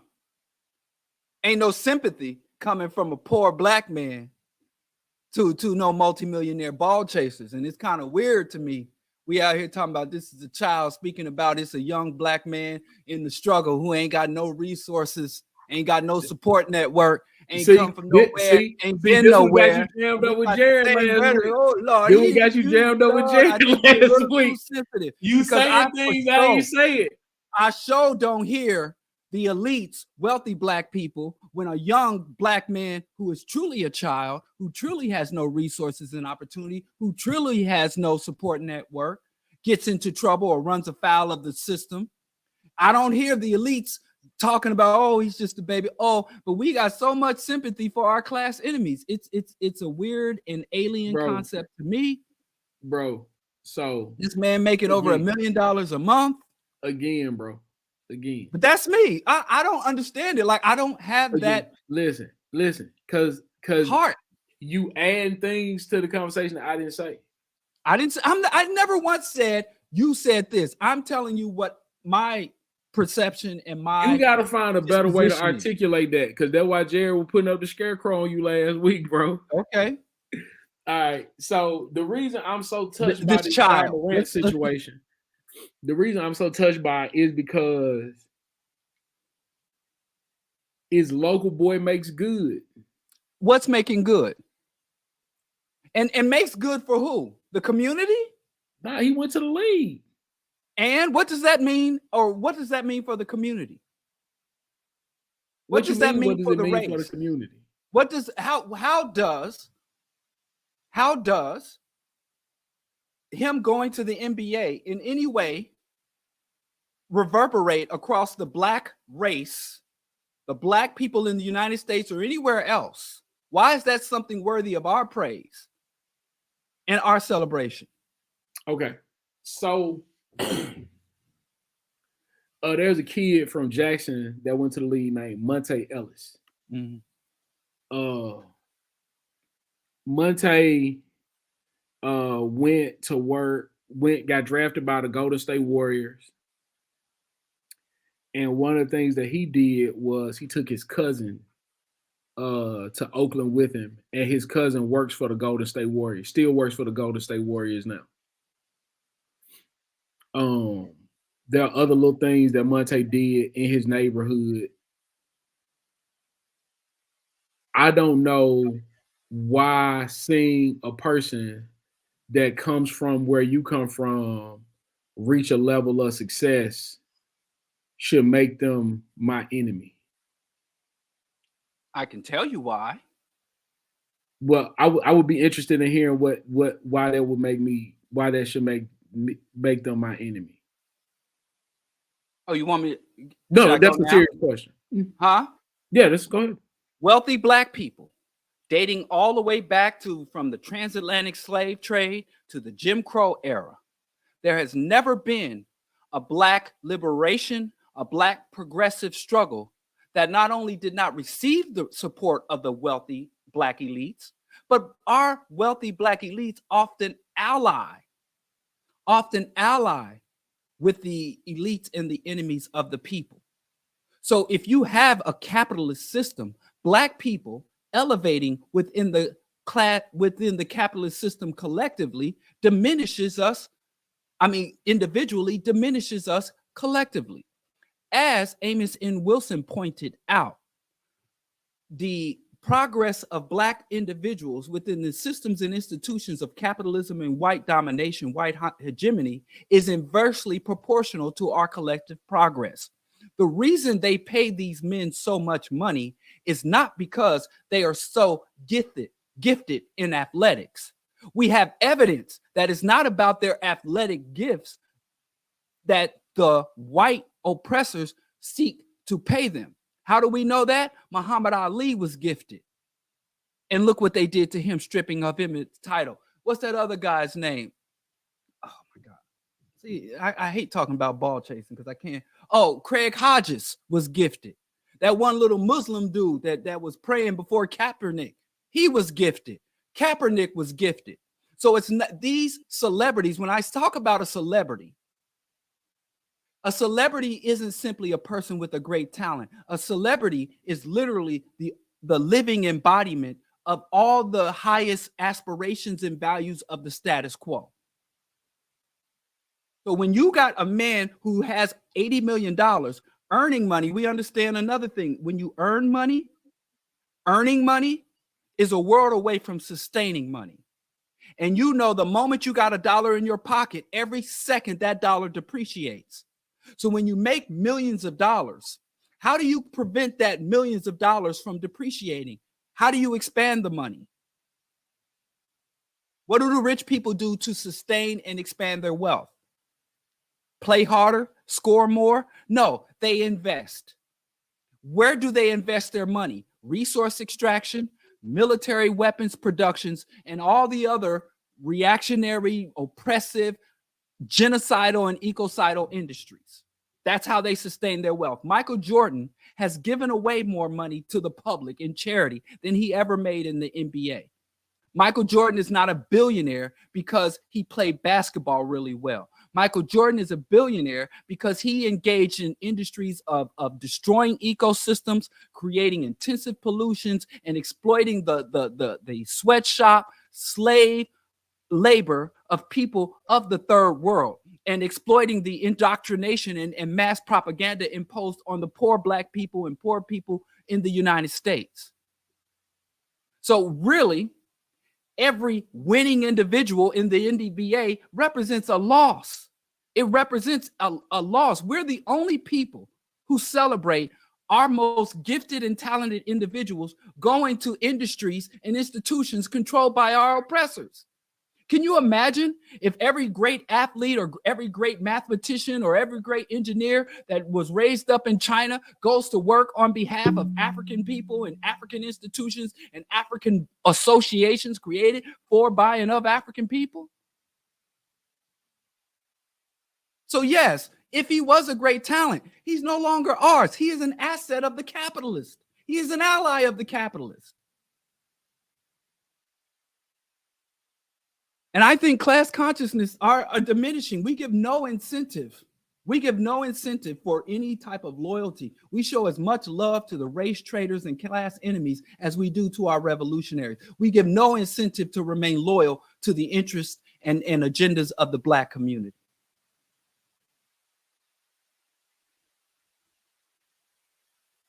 All right. All right. So what I think, but what's curious to me about the Jay Marmoset, the Ja Moron situation. You see how you trying to be funny? Huh? You see how you trying to be funny? I don't know the man. I've never seen the man chase a ball. I don't follow ball chasing. What do you want from me? Listen, this is what I'm saying. I'm a little bit out of my element here. Again, if a white man was on here making fun of Muhammad Ali name. Which Muhammad Ali? The Muhammad Ali that committed massacres across Africa, that's written about in Chancellor Williams' books. His name Muhammad the genocidal zealot Muhammad Ali, or the boxer? The racist Arab genocidal zealot Muhammad Ali, or the boxer Muhammad Ali? Which one? Go ahead, bro. I'm supposed to respect that name? Do your thing, man. I mean, if a great Jewish athlete decided to change his name to Adolf, the Jewish people supposed to be like, well, now that's a name we should hold in reverence. I like Muhammad Ali. I like what he did and what he represented when he did, but I mean, it ain't because of his name. It's in spite of it. All right, bro. I know you probably want to be ready. I can see how you moving. You want to punch me through the computer, but I'm safe. You can't get me. But you coming to Chicago, so let me calm down. Where are we? Oh, but I wanted to ask you something. It's not the right to bear arms his constitutional right? Yes. So I don't see how the controversy, even a U.S. citizen that is not convicted of any felony. Yeah, but there's a rule that you can't have a firearm on NBA property. Was he on NBA property at that time? He was on the road. So was he on NBA? It looked like he was in a club. Where was he when? Yeah, I'm saying he was in Denver. He was in Denver on the road. Where in Denver? In a club. Did the NBA own that club? No, but how he moving around with a gun? Someone could have handed it to him. Did the NBA officials get a hold of that weapon and examine it to show that it wasn't a rubber or a fake weapon, a prop? Nope. So I don't even understand how they even have a case against dude in his own time, off his job, exercising his constitutional right. So I don't even know. I mean, if I was representing Ja Marmoset, I would have taken it from that angle. And where's the NRA? Where are the right-wing reactionaries? Why aren't they?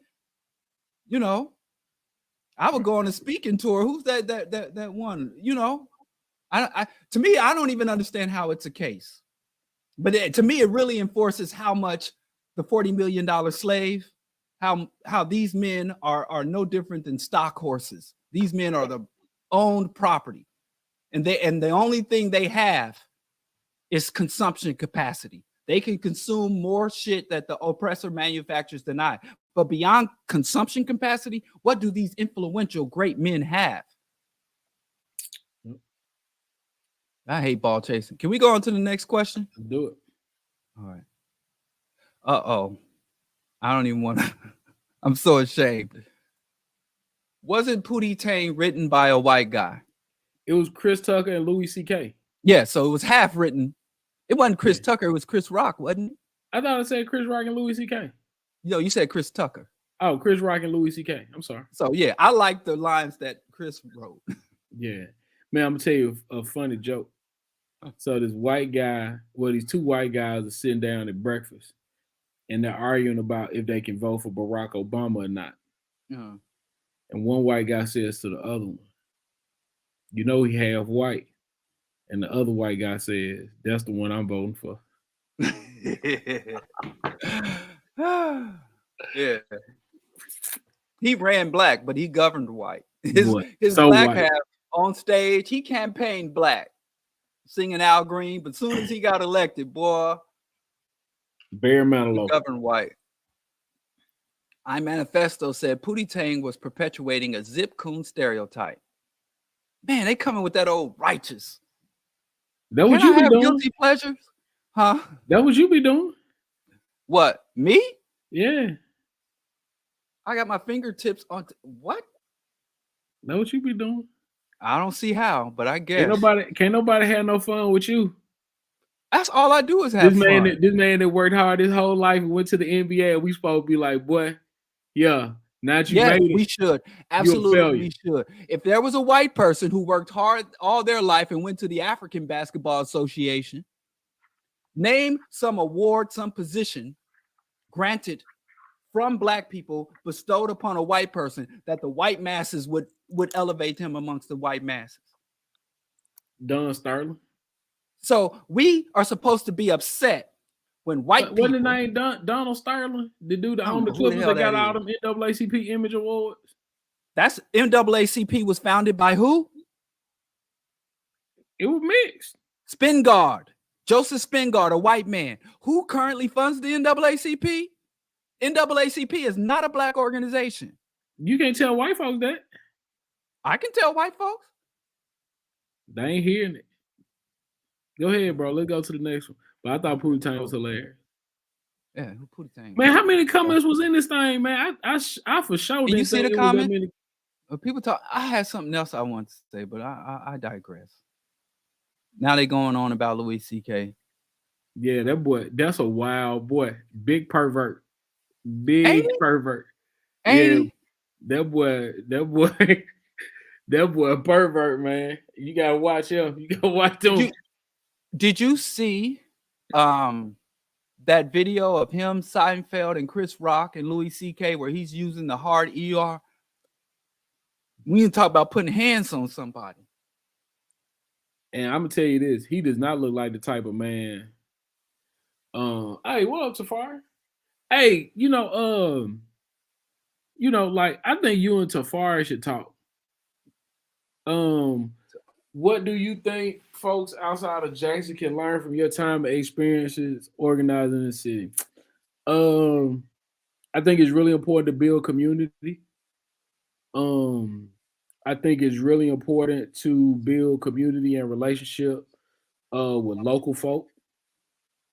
And I think the relationships that you have will do a whole lot in determining where your organization and where your work goes and grows. I'm taking notes. Sorry. Yeah. Tafari a good dude, man. Yeah, right. You want me to holler at him? Yeah, holler at Tafari. He's a good dude. I do an introduction. Okay, yeah, do that. This works for me. Another question. How is Black Mississippi fighting the white establishment from separating the judicial process with appointing different judges, prosecutors, etc., all in the name of quote-unquote crime, which is BS? LM the Third asked. Yeah, so like people organizing, they talking about it, they pound the pavement, they bringing folks out about it. But one thing that I think is really important to recognize is that man, people are poor, and like that's just not in my lived experience is not a thing that's front of mind. All right. Would Jay-Z still be with Beyonce if Tupac was alive? Absolutely not. Absolutely not. Let me tell y'all something, man. Your wife wouldn't be with you if Tupac was alive. Where you meet your wife? Me? Yeah. I met her in Brooklyn at a poetry reading. Man. Shout out to Fulton. Shout out to Brooklyn Moon Cafe.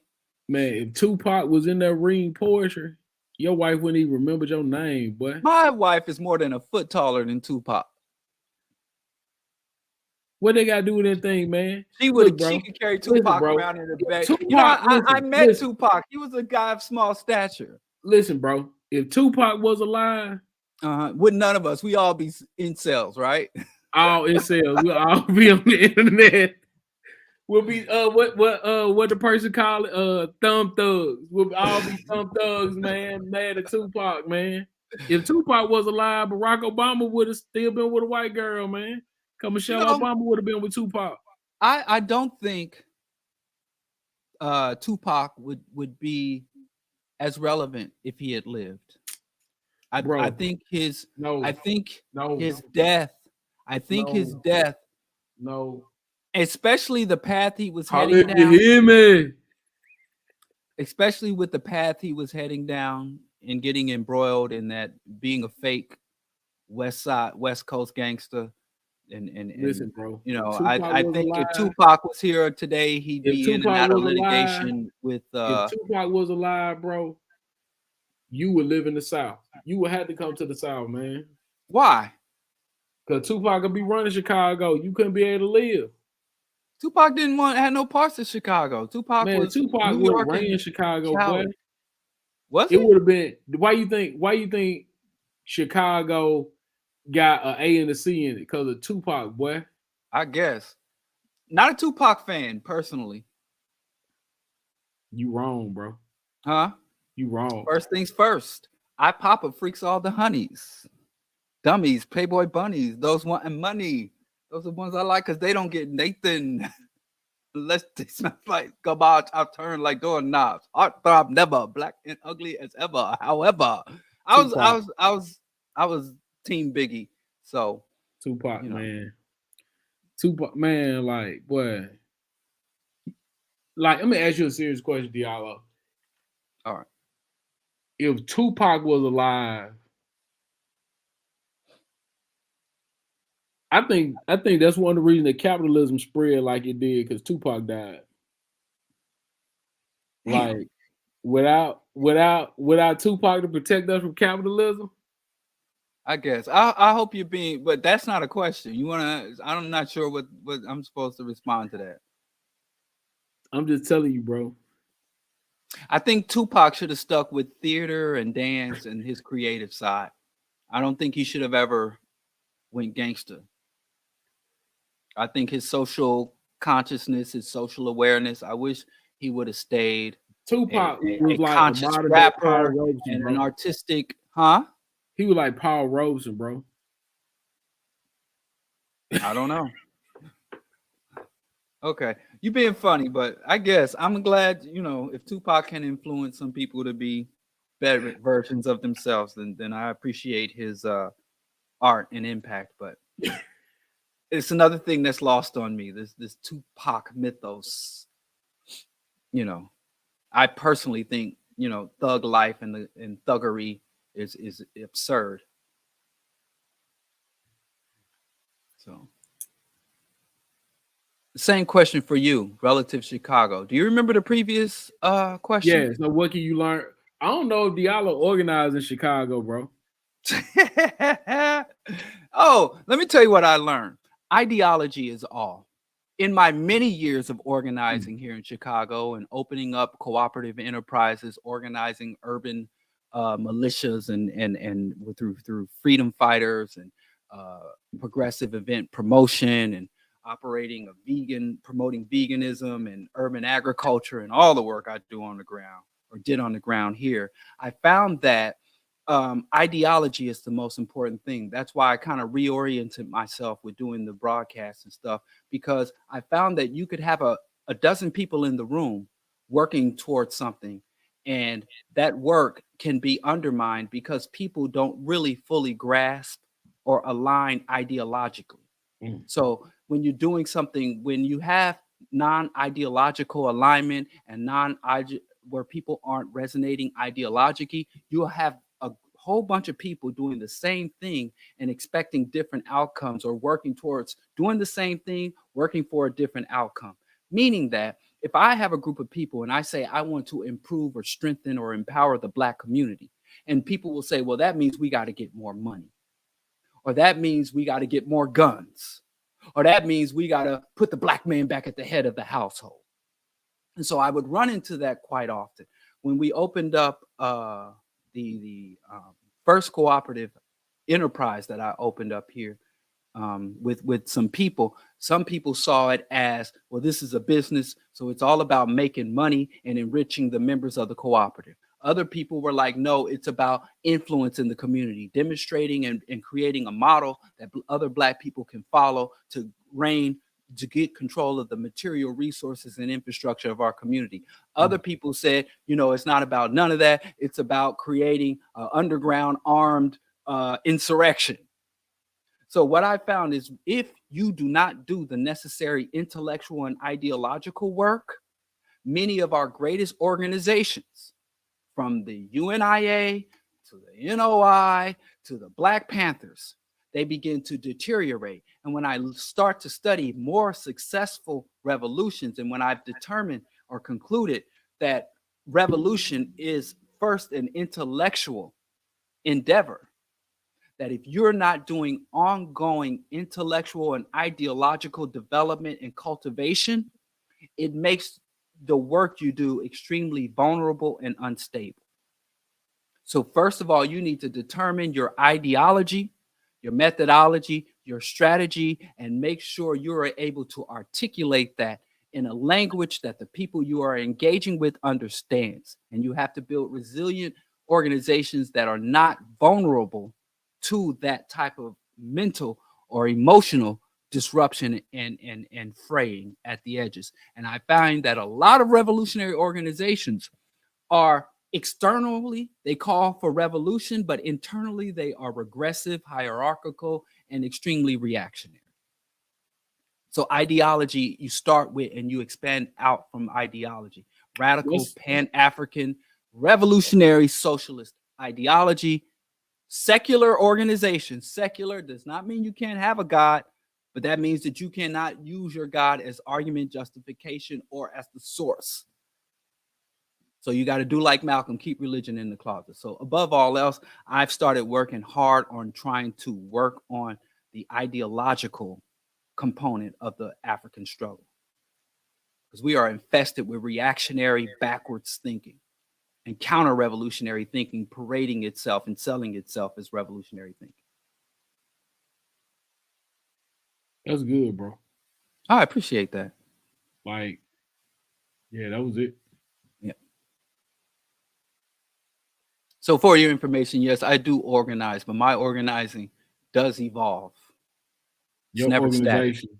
Huh? Your organization is is yelling at Black people having fun. Oh yeah, I hate seeing Black people have a good time in any way I have not pre-approved. Sorry. You can have fun. You can play Xbox. You can enjoy vegan peanut butter cups. You can play chess. So many ways I have for us to have fun. What's a vegan peanut butter cup? Yes. Justin's. Well, Reese's I haven't had a Reese's in 30 years, man. And they just came out with a vegan peanut butter cup. So I'm looking to secure one of those. So. Okay. Oh, Sugar Booger has a question. We got it. Why is Skip just now starting to sound Southern to me? His accent got stronger as he talked longer. I'm a That's a proud pressing son. question. See, she backed you in the wall, huh? Nah, I'm a proud son. But like, I don't know, man. Like, I just, I just be chilling, man. Okay, I think that's the answer. People asking about Jay Marmoset. Oh, somebody's asking. Okay, we're back to the topic at hand. What is the? Oh, we're a little over time, so we're gonna wrap it up. So rapid fire. What is the situation with the water going on in Mississippi? Also, what is going on with the social situation in Mississippi and Brett Favre's situation? Man, I hope they get ready to send Brett Favre to jail, even though I know they not. Like that scumbag deserve to be under the jail. But the water situation is essentially much like many places. Jackson was an old city.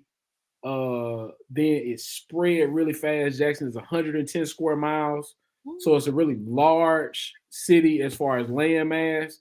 But population it may be like 140,000 people. Maybe smaller than that actually. So as the city like rapidly expanded, they didn't replace the pipes, right? So now like the pipes are bad, and they're breaking the line, so we're losing. I think last number I heard was maybe 40% of the water that is sent through the treatment plant is lost before it gets to homes. So we have almost $1 billion from the federal government, other agencies and stuff like that that have kind of come in and supported us, and we're going through the process of getting the water treatment facility upgraded, and then we'll be doing improvement and replacement of pipe to stop that water loss, and then we'll kind of get to front doors and start doing pipe replacements at other places there, so that people can have access to fresh water. One of the common things though is that people think that that there's lead in the water. That's not entirely accurate, right? You may have bad pipes, so there is no lead in the water once it leaves the treatment plant. But for it to get in your house, it may go through a pipe with lead in it. Well, after it leaves the city's line that goes onto your property, that's no longer the city's responsibility. It's the owner of the property's responsibility. So you have people that own these homes that aren't willing to invest and make those changes. There were people that at the last larger meeting that I attended that were talking about in their kitchen, the water was fine, like tested for lead, nothing. But when they went to their bathroom, the water tested positive for lead. So that's a pipe issue, not a city issue, and working to kind of get those things under control. And Brett Favre, scumbag, not nearly enough. Shout out to Anna Wolf. She just won some other award for investigative journalism work. Right on. Moving on. But isn't a ball chaser essentially a worker? NF ask. Yep.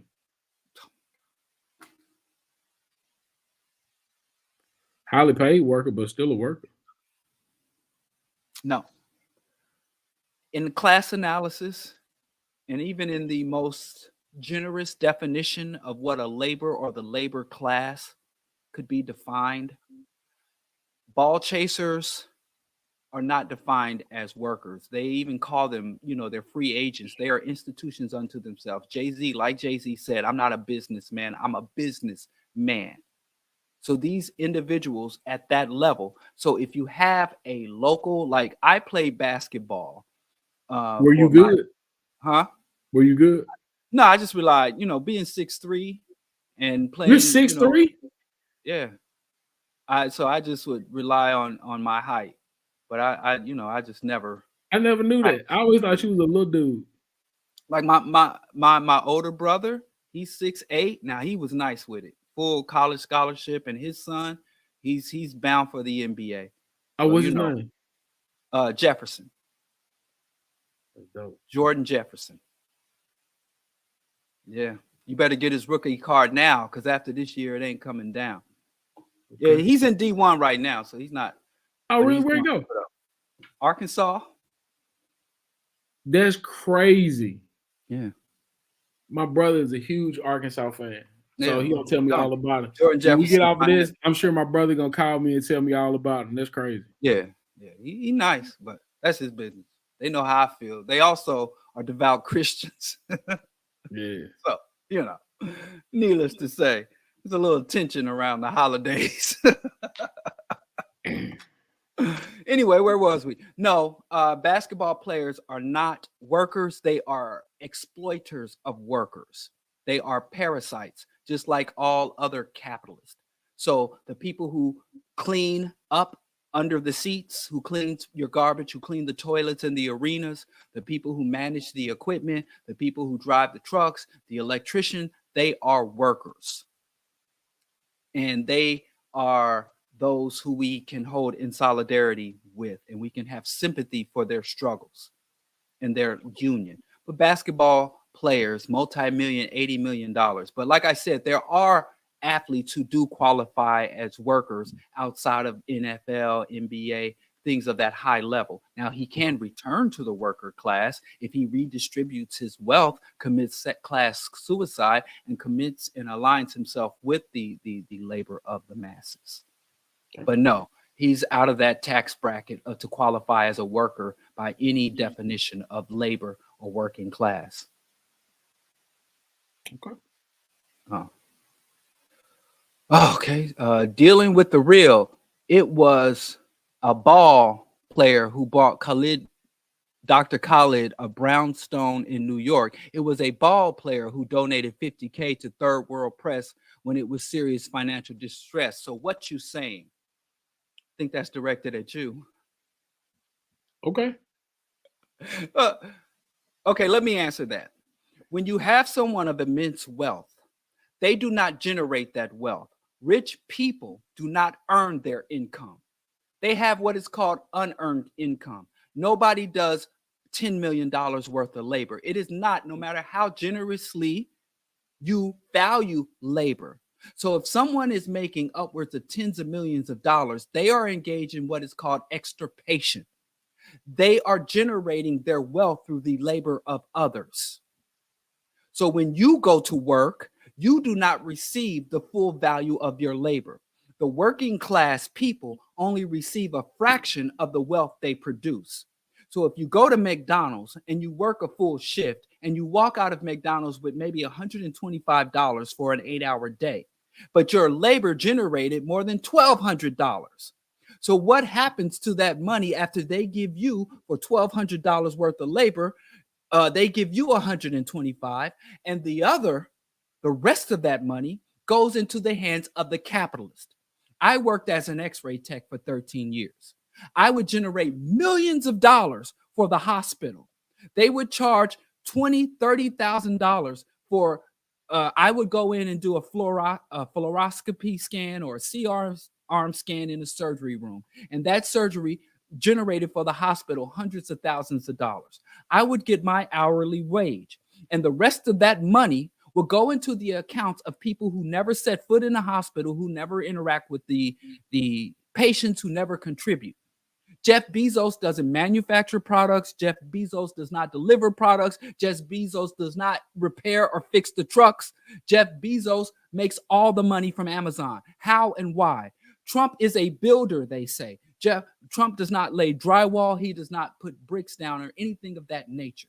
Even with the basketball players, if not for the arena, who makes the balls? Who makes the shoes? Who lays and strips and buffs those hardwood floors? Who weaves the nets and puts the nets up? Who makes sure the seats go up and down and don't squeak, and make sure the place isn't infested with rats because of people in there dropping food and spilling beer anywhere? Those people generate millions of dollars worth, billions of dollars worth of income, and they only receive a fraction of that. So when a rich person does something like buy someone a house, they're literally returning a fraction of what they stole from us. When Jay-Z pays the bail for the incarcerated people in Ferguson, Missouri, he's only returning to us a fraction of what he has stolen from us. So we do not need to praise the wealthy when they give us back a fraction of the wealth that the masses of the people generate. Wealth is only generated through the coordinated efforts and the coordinated work of the masses of the people.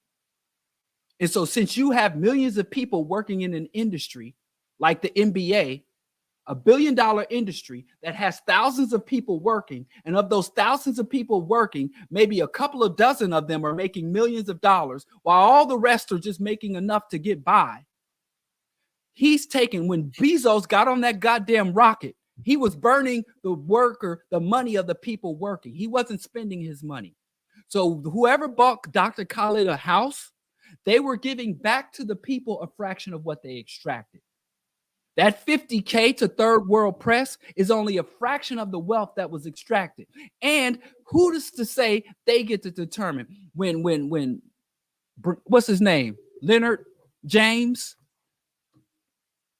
right? When Leonard James built that school, he only was paying out a fraction, and it's not even a school. When LeBron James built that school, that shrine to Nike, that shrine to consumerism that he tried to pass off as a school, he was only giving back a fraction of what he has personally extracted from the collective labor. And we do not want to live according to the benevolence of the elites. There were revolutions fought and guillotines erected so that Black people and even Europeans did not want to live according to the benevolence of the elites.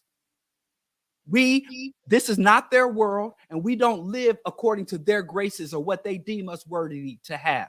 That's why we need revolution. So we collectively can decide where those resources does, as opposed to concentrating the wealth in the hands of a small number of people, and they decide individually where the money goes. That is dictatorship. I thought we were against that. And one more thing, and I'll leave it alone. When Ronald Reagan proposed trickle-down economics, the Black community condemned him. But when we see trickle-down economics coming from the Black elites, we dance in the street and get the Holy Ghost. There's a disconnect there. Like you were saying, when a white person does it, it's bad. When it's bad when they do it, it's good when we do it. That don't make sense. So yeah, good. You should be buying houses for everybody. Give all the money back. You ain't getting no praises from me. Charity sustains the status quo. It doesn't challenge it. Okay. All right, go on. I'm sorry, I don't want to be long-winded, but man, Hey, bro, do what you be doing, man. I just be chilling, bro. Like I ain't gonna, Should be working on that album. You ain't hungry no more. That's why you ain't trying to get out there no more. It really bothered me when you said you comfortable and you all right, because now I'm like, man, we never gonna get another album. Someone states, I don't know how we talking about basketball. I hate ball chasing. So Kyrie Irving is an ally of the capitalist? ? This because you want to talk about this, bro. Like that's them. That's the comment section. If you would just call that man John Morant, you wouldn't have had that problem. But you just want to keep disrespecting that man's family and his name. He disrespecting them people. You see my son online doing dumb shit, which he probably is. I don't know. He in college, so this is his dumb shit era. But he's a young man. He's not a child no more. And I respect and engage with him as a young man, not as a child. And he's only 20. But I digress. Kyrie Irving is anti-Black. Kyrie Irving subscribes to the Black Hebrew Israelite mythology and cult. And that makes him an enemy of the people. He is not an ally of the capitalists. He is an asset of the capitalists. An asset meaning that for every millions of dollars he generates for himself, he generates tens of millions for the systems and institutions of white domination. And he gonna buy y'all some turkeys or pay a couple of rents for some poor women, and y'all gonna think it's an even trade-off. And like I said, also, I don't understand about black people. When white folks come to our community and take our gold, take our bauxite, comes to our community and strips resources from our communities and from our lands, we get mad about it. But when they stripped our athletic resources, our intellectual resources, we say it's success and succeeding. So when they go to Africa and steal the goddamn rubbers to make the balls, y'all get mad and say that's colonialism, that's imperialism. But when they come to our communities and take the ball chasers off to their associations, we say he succeeded, he made it. Make it make sense. Y'all value the gold and diamonds more than the flesh and blood of our own people? These basketball players are extracted resources. If they can't chase balls for us, I don't see why we celebrate them.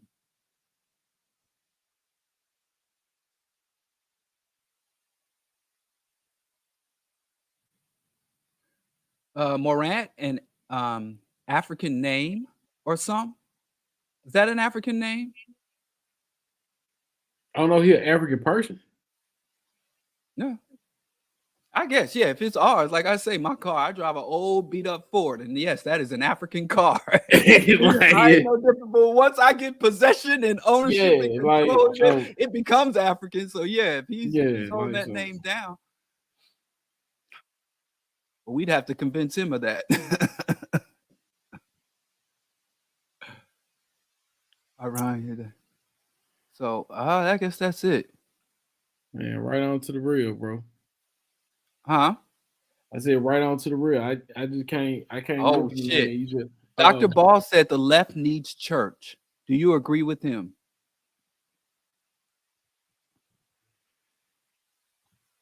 No. I think the reactionaries need to abandon church. You shaking your head? Yeah. Don't pray for me. I don't. Okay, good. I don't want to be in heaven with all them weirdos. I don't want to go to heaven with all them pedophile pray for your family, though. I'll pray for you. You not worth no prayer. For? Huh? I pray for your wife. But for real though, yeah, I pray for you. I pray for you. I pray for you. I pray for your family. Is there any way for me to listen, man? You know what I want you to do? What's that? I want you to contemplate for me. That's what we atheists, we contemplate. We don't pray. I want you to reflect and contemplate. Okay. It sounds like a fancy word for pray. It is. That's what we do. Yeah. But when you're reflecting and contemplating, you are engaging with the real entity as opposed to praying. All right, bro.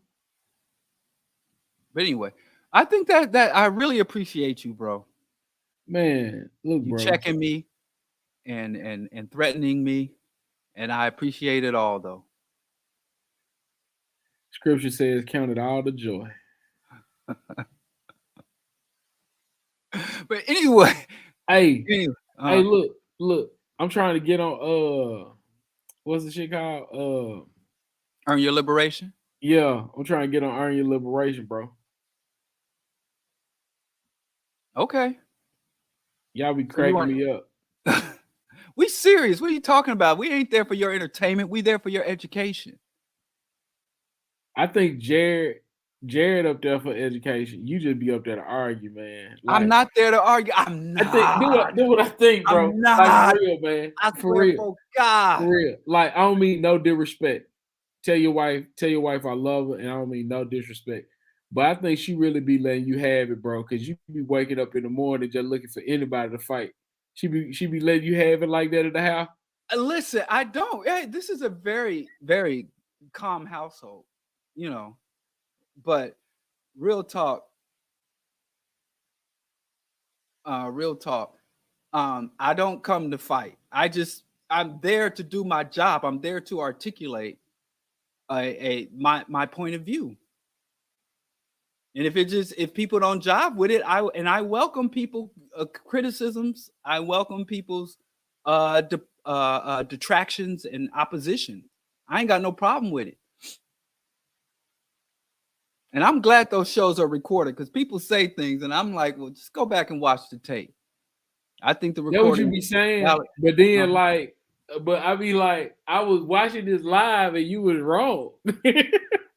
About like when you talk about the straw man thing, like you do that a lot.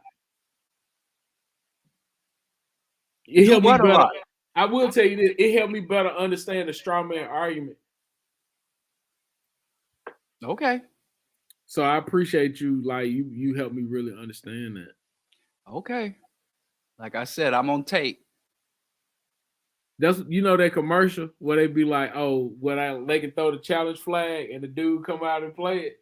You be like, yeah, let's go to the tape, and then we go to the tape and be like, that's exactly what you said. I don't think so. I disagree. I disagree with tape. I know. I know what I said. I said what I said. I was the captain of the Bishop Hogan Catholic School debate team. You said what? I understand discourse. You said you was on the Catholic school debate team. I said I was the captain of the Bishop Hogan High School, Catholic High School debate team. Oh, so that's why you like to argue, because you think you back in high school? No. I'm just saying I know how to engage in discourse. I know how to construct and articulate an argument. Learn that early. I ain't been good at arguing like that. Huh? I said I ain't good at arguing like that. I just be chilling. Because you be punching people. Man, I ain't punching nobody. Maybe if you keep your hands to yourself and engage more in the discourse. And y'all Southerners, man, y'all pretend to be laid back. You know. But the people quickest to hit are Southern people hit you first, Midwestern people second, and then people from the West Coast third. And the least likely to put their hands on people is the East Coast. You can talk all you want on the East Coast. People don't care. They do this stuff. Yeah. That's it. That's the worst you get. They want to be yelling in the street. Yeah, you raise up on a dude in the South, he won't even give you warning. He just haul off on you. You go to New York, your mother. Your mother, and they're just like, eh. So it's weird where people think the most high-strung people in the country tend to be the most calm in terms of slow to conflict. Where the laid-back areas, y'all don't want no Gus. Mm-mm. I just say that's my option in my travels. I've been all over this godforsaken country. This shithole country. I'm saying it, bro. You need to bring your wife home. Your wife ready to come back to the South. It's cold. It's hospitals. It's schools. Oh, you mean move? Huh? Move? Yeah. Nah, I'm staying in the big cities. We got the good white folks here. Y'all got I'm staying up here with the good white folks. I'm not coming down there with the hillbillies. You trying to trick somebody. Oh, man. I'm telling you, bro, you don't come here. Nah, I'm staying up here with the white folks who wear wire rim glasses and Birkenstocks. I'm not coming down there with white boys in overalls and caterpillar boots. This man said caterpillar boots. Yeah, they make shoes, I just can't.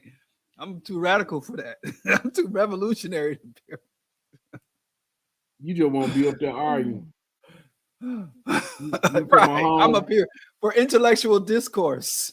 Yeah, you like what's his name? Man, that white woman after his wife died.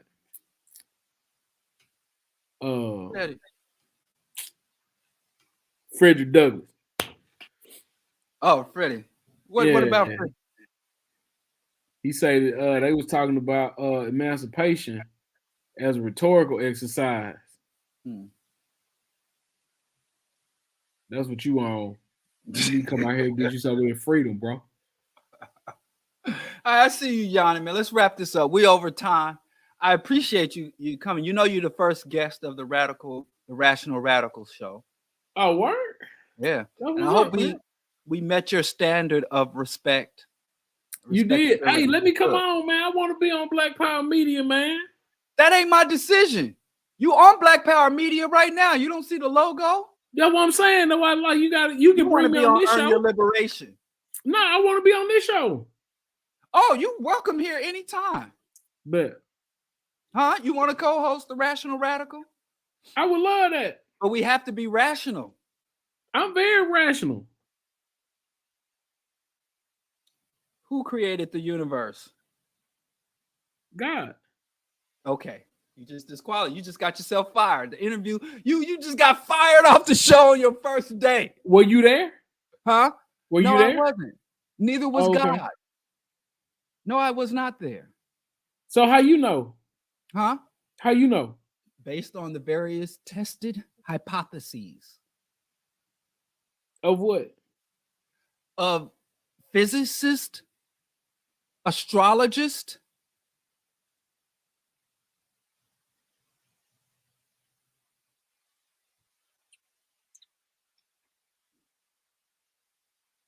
huh? I just don't understand it. I'm just saying. How you get fail the first question of the interview. But yo, I'd love to have you. I'll put you on the literature. Bet I'm ready. But the Rational Radical show is every first and third Wednesday. Oh, that's perfect. Okay. So I'm gonna start putting your name, co-hosted by, I guess it's gonna be the Rational and the Irrational Radical show. You gotta acknowledge it's not rational. What you mean? To say that God made the universe. You can't prove it. I can't disprove it. I don't even know why we go. It's non-falsifiable, which means if it can't be tested scientifically, if you cannot propose, if you can't propose a hypothesis of the universe that can be tested, then it's invalid. So that's how the scientific method works. Over hundreds of years, human beings have cultivated a way of knowing and confirming something. So if you observe a phenomenon, if you look at a phenomenon and you say, wow, this thing happens, and there's a material evidence of this thing happening. And then you say, well, based on what I can observe of this phenomenon, I believe that this is how the phenomenon was set into motion or came to be or how it works. And then that hypothesis has to be testable. I have to be able to take that and test it. And if the test that I subject that hypothesis to hold up and they are confirmed, then it becomes a scientific theory. The belief in the existence of God or the actions of God does not hold up to the human methodology of knowing. All right, so let me ask you this question before we go. Mm-hmm. Has there ever been a scientific theory that was proven to be true and later proven to be false? No, never. Okay. Never. There has never been a fully proven theory. Whoa. You see, whoa. You see how you keep adding stuff to it? I said, I was scientific theory that was accepted as true and later proven to be false? Never. Okay. Never. There have been hypotheses and theories that were asserted to be true, but proven. You use the word proven, not one. You can't name it. If you go find one, you can come back on the first Wednesday and bring that to me. And I will go to the tabernacle with you or wherever you go to worship. I will bring the Bible. My grandmother, rest in peace, Grandma Sonetta, I will bring my Bible and I will sit there and hum them hymns. And I'll even come down on the altar call. I'll be on the next plane to Mississippi. Do y'all have an airport? I'll be on the next hay bale to Mississippi tractor. I'll be on the next one leaving Chicago to Mississippi. I'll go to your place of work. Real talk. Because I'll say there's never been a proven theory that was later disproven. Never. Proven. Okay. Go find it. You'll convert me. Right. Can I ask you something? Look. Before we go, has there ever been an assertion about the supernatural or divine that has been confirmed? No. Okay. So yeah, you have the capacity for rationality. You just don't take it as far as it needs to go. Okay. All right. So we understand each other. We're here. See, that look up, let me know that y'all late in the, hey man, have a good night. I appreciate you. All bro. right. So, all right, I'm about to put in your paperwork, get you on the payroll. And so I'll be saying it'll be the Rational Radical Show with Skip Coon and Bro Diallo. I'll even put your name first because I know how you rappers, you celebrities, how y'all do on ego. I'm humble. Nobody is more humble than me. In fact, my humility is so magnificent and spectacular that people don't even try to challenge my humility. My humility will crush and destroy any challengers. So it's the Rational Radical Show with Skip Coon and Bro Diallo.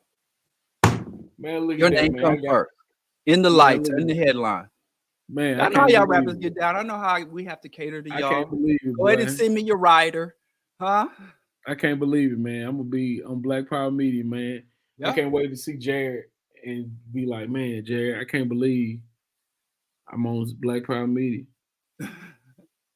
You know, my wife calls it. You keep saying all this stuff about her. You know what she calls it? What's that? Bald Power Media. So you see what I get subjected to here. You think I'm the bad guy. Everybody that meets me and Dr. Mingo be like, damn, I expected you to be the mean guy and her to be nice. So that's what they be saying behind your back. She's like, tonight you going on Bald Power Media? Huh? And half the hosts on this show, various shows, got dreads and all this long ass hair. I don't know where she get that from. She was really talking about me and Jared. Yeah, but now you too. That's it. Hit my line, bro. Anyway, I will. And big up on them mutton chops. I think you're trying to blend in. Now that the rednecks are taking over, you got mutton chops. So it's like, oh, he's one of us. When the racists ride through town, that is Southern as hell. Respect. All right. Love you. All right. Good night. And everyone, thanks for tuning in. We'll see you the first Friday of April. Peace.